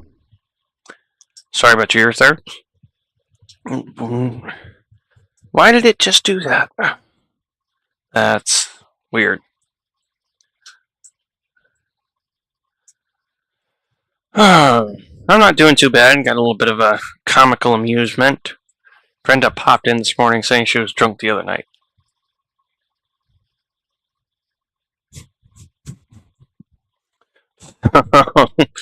It's like, yeah, okay. And she's leaving YouTube. Okay.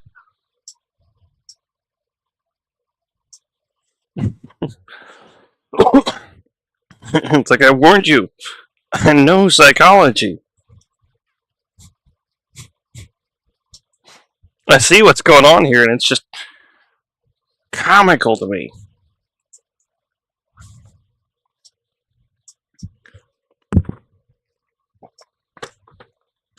The utter smell of toxic aroma.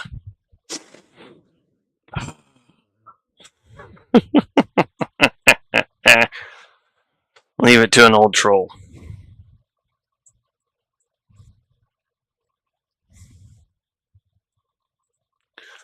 But I figured that'd be nice and get the mod removed today.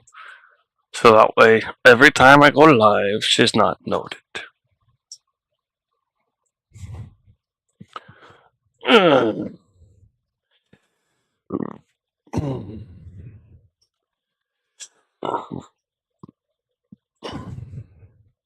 You want to play games with me?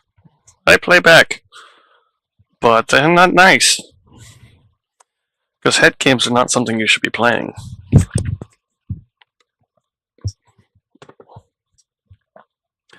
Especially with random streamer that's already told you and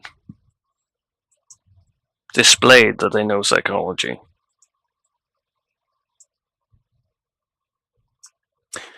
Alright. Well, my friend,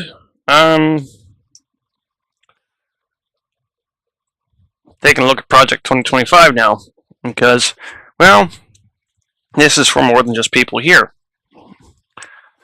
And this is coming from the American Public Health Association.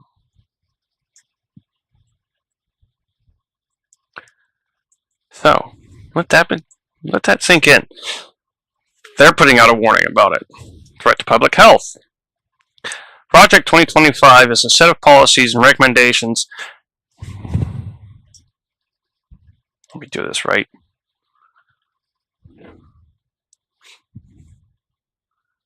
And then we go.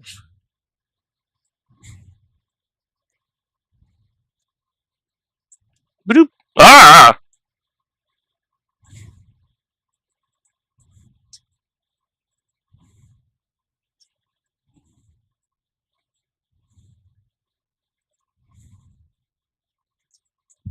Why is it black, not see-through? Fuck it. Turn the filter off. It's not working because of the light, probably. Now it just makes me look naked doing that. I'll move myself over here, over chat. There we go. This way y'all can actually see it and kind of read along if you wish. Now, Project 2025 is a set of policy recommendations intended as a guideline for the next administration. While it was developed as guidance for the 47th president, the ideas and policies are also being proposed by members of the U.S. House and Senate. House and Senate and state governments. Many support the policies proposed in Project 2025, which was developed by more than 100 conservative organizations and led by the Heritage Foundation, and are looking for ways to implement its provisions through legislation or executive order. If exacted, the plan would significantly impact public health and equality in our country. This is coming from health professionals, not some hyperboil, not some asshole out here saying, "Oh, I feel it's this." No, these are fucking doctors. Key areas of concern for Project 2025. CDC guidance and authority.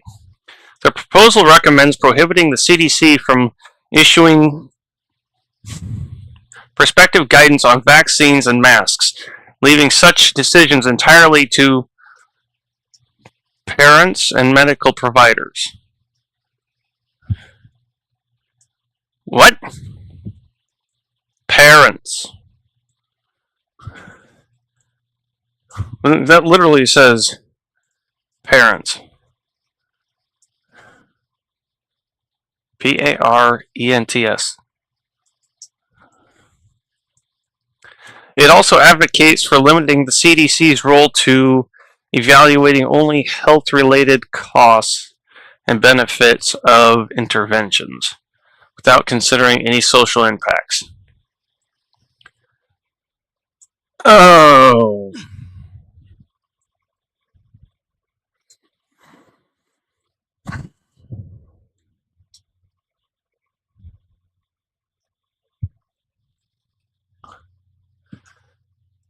So, for those wondering, that means the CDC is supposed to do it only based on monetary concerns. And fuck the social impacts. Forget how it's going to affect the people. That's not good. Restricting key public health agencies. The plan proposes splitting the CDC into two agencies, one for data collection and one for policy recommendations, suggesting that CDC is not equipped to make policy decisions. This would slow emergency responses and remove the already limited authority of the CDC. The plan also recommends reforming the FDA's drug approval process and calling for term limits for leaders at the NIH, while sending funds directly to states instead of through the NIH. Reproductive health. The plan advocates a strict anti-abortion agenda, urging HHS to combat abortion tourism by cutting funds and mandating detailed abortion reporting by states. It would also limit access to drugs like mifepristone. In other words, things that would make it to where if you don't stay abstinent, you're more than likely going to have a kid. And they don't want you to have an abortion for it. Or due to anything that might be going on.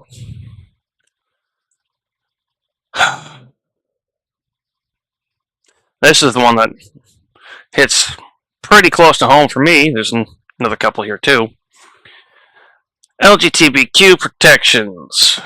Project 2025 calls for the CDC to stop collecting data on gender identity as it claims it supports unscientific beliefs and focuses on limiting gender-affirming care and proposes a ban on transgender individuals serving in the military.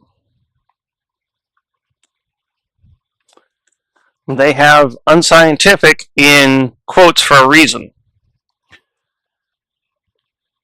It is scientifically backed. Any of you who got a problem with that, I'm sorry. You need to go look it up. But it is scientifically backed. It's not just bullshit. It's not just a feeling. There is legit shit there.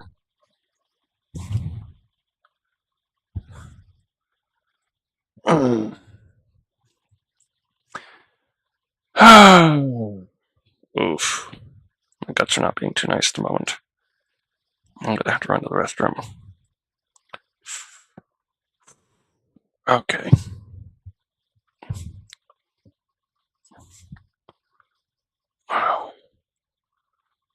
I'm sorry, everybody, but we're gonna have to continue when I get back. I gotta go to the bathroom bad.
Well, shit.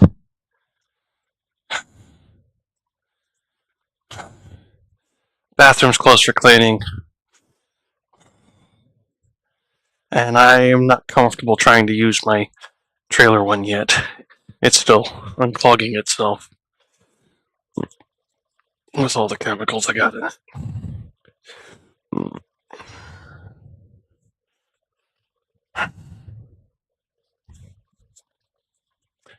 I don't have to use the snake. I don't want to. So, let's get back to this.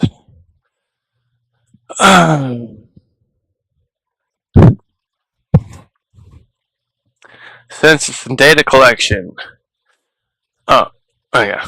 Project 2025 would extend political ideology into the census, which provides much of the data for federal decision making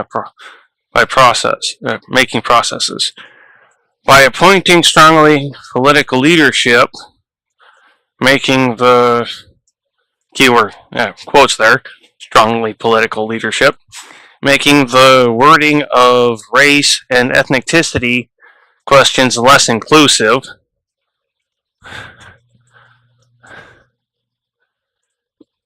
and adding citizenship question.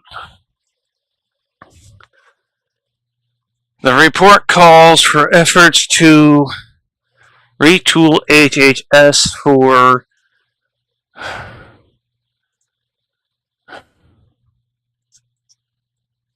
reversing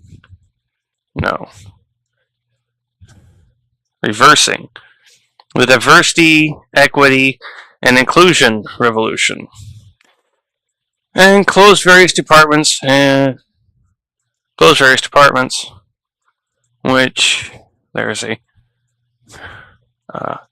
apostrophe. Offices of Diversity, Equality, and Inclusion. Education.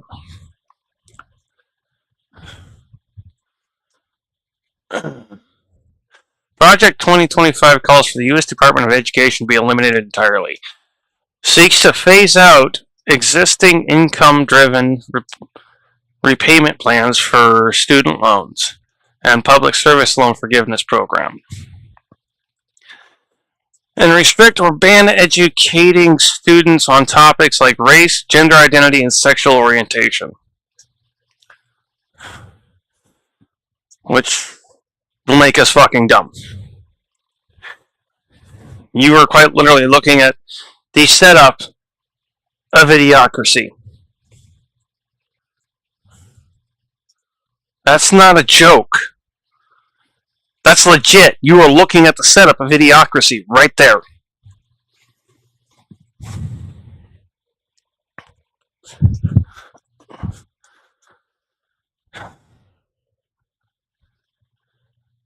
And it continues on. Vaccine research. The blueprint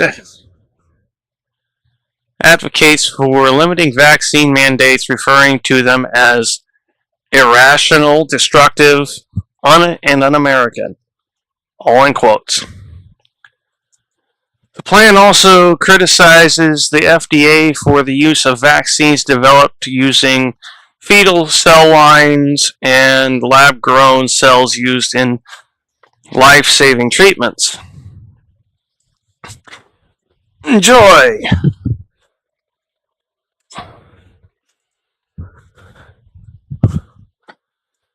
Which means, unless you, get your claw out of there. Dublin, stop. Young lady, you need to stop trying to run away every time I come to help you. Ouch. You're gonna get yourself hurt more. You're being a fool.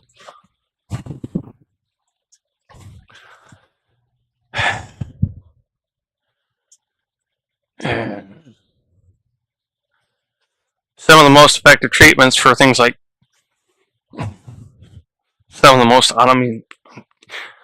I can't even list all the things that these things have made advances in health. And then, on top of that, I cannot express how much rich motherfuckers would still have access to this bullshit. Because they can go outside the country and get it. We'd be the ones cut off. Americans. Not the rich.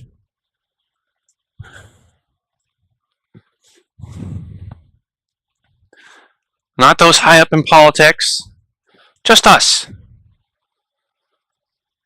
Medicaid access. The plan proposes adding work requirements and capping benefits from Medicaid, disproportionately affecting those with chronic conditions or disabilities. Big surprise!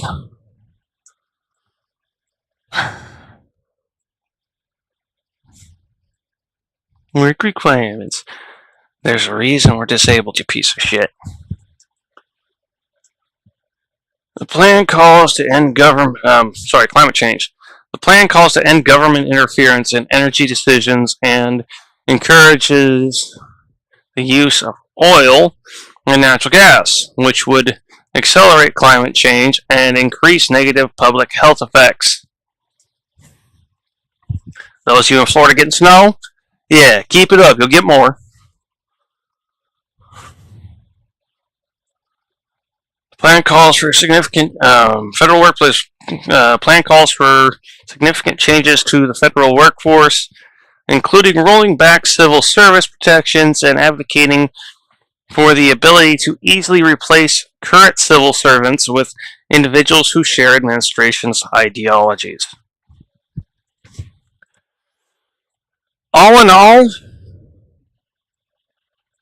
this is an attempt to take over the government and turn it into a monarchy. Or an oligarchy, in this case. And if there's any of you here in the United States that don't see that, beat feet over here. Beat feet over to other professional sources. Stop listening to Trump and his cronies. They don't have any knowledge in this shit. They didn't go to school for it. Not a single one of them. They haven't spent time studying this shit. Not a single one of them. Quit falling for it. For real.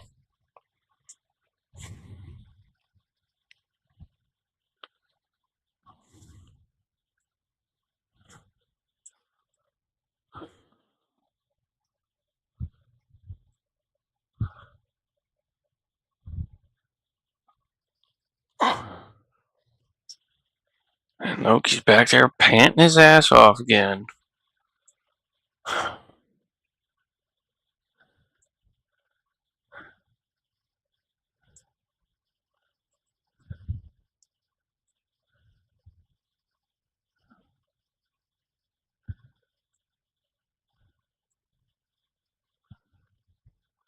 Yeah, a lot of these are going to be one day ago now.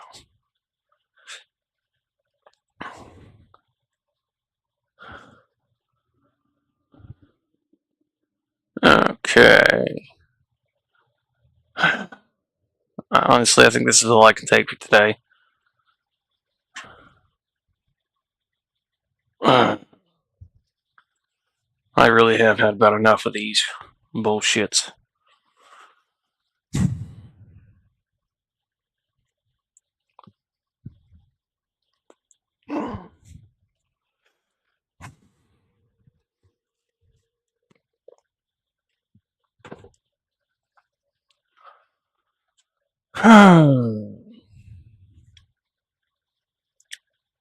So, not sure what I'm fixing to do.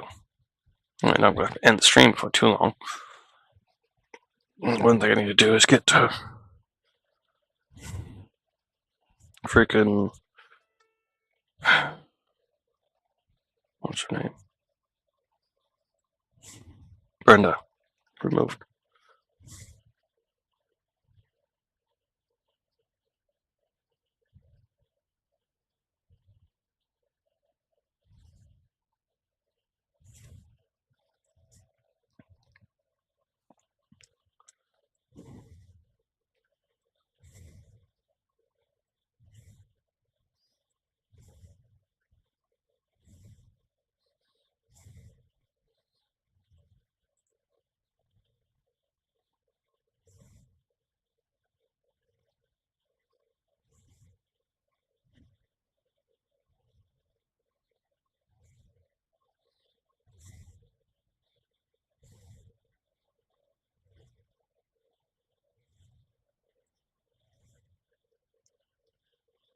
Lincoln City.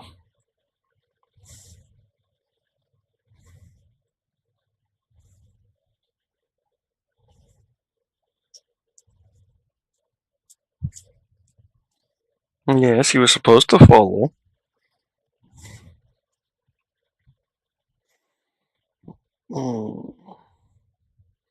Okay. I'm going to end this one here. I'll be back in a bit. I'm probably just going to do the midday chill. And get after my cat. Leave the buggy alone. That's not a spot you're supposed to be in, young lady.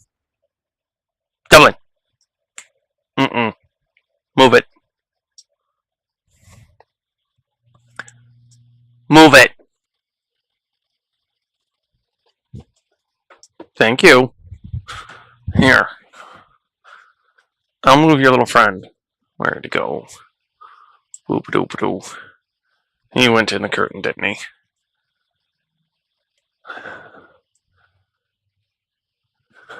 Sure looks like it. Damn it. Well, I would get him for you, but he went in that curtain. I can't get him, girl. Alright, I will be right... No, I won't.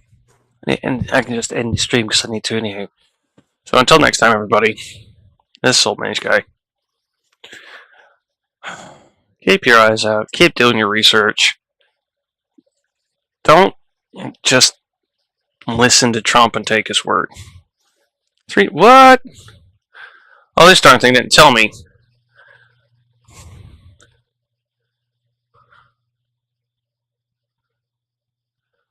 Yeah, that's what I expected.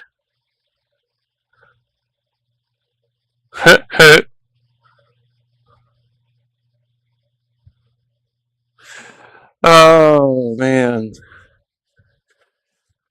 That's funny.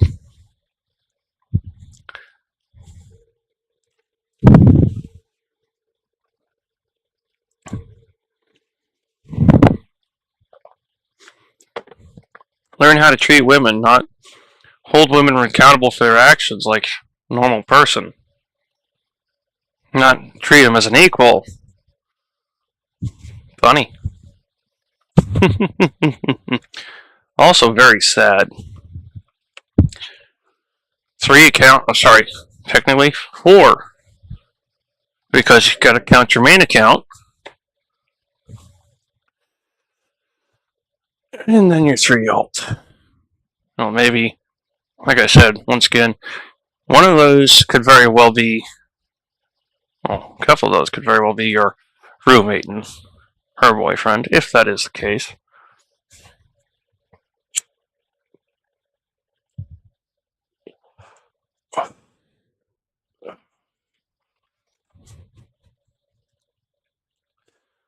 When the troll don't give up.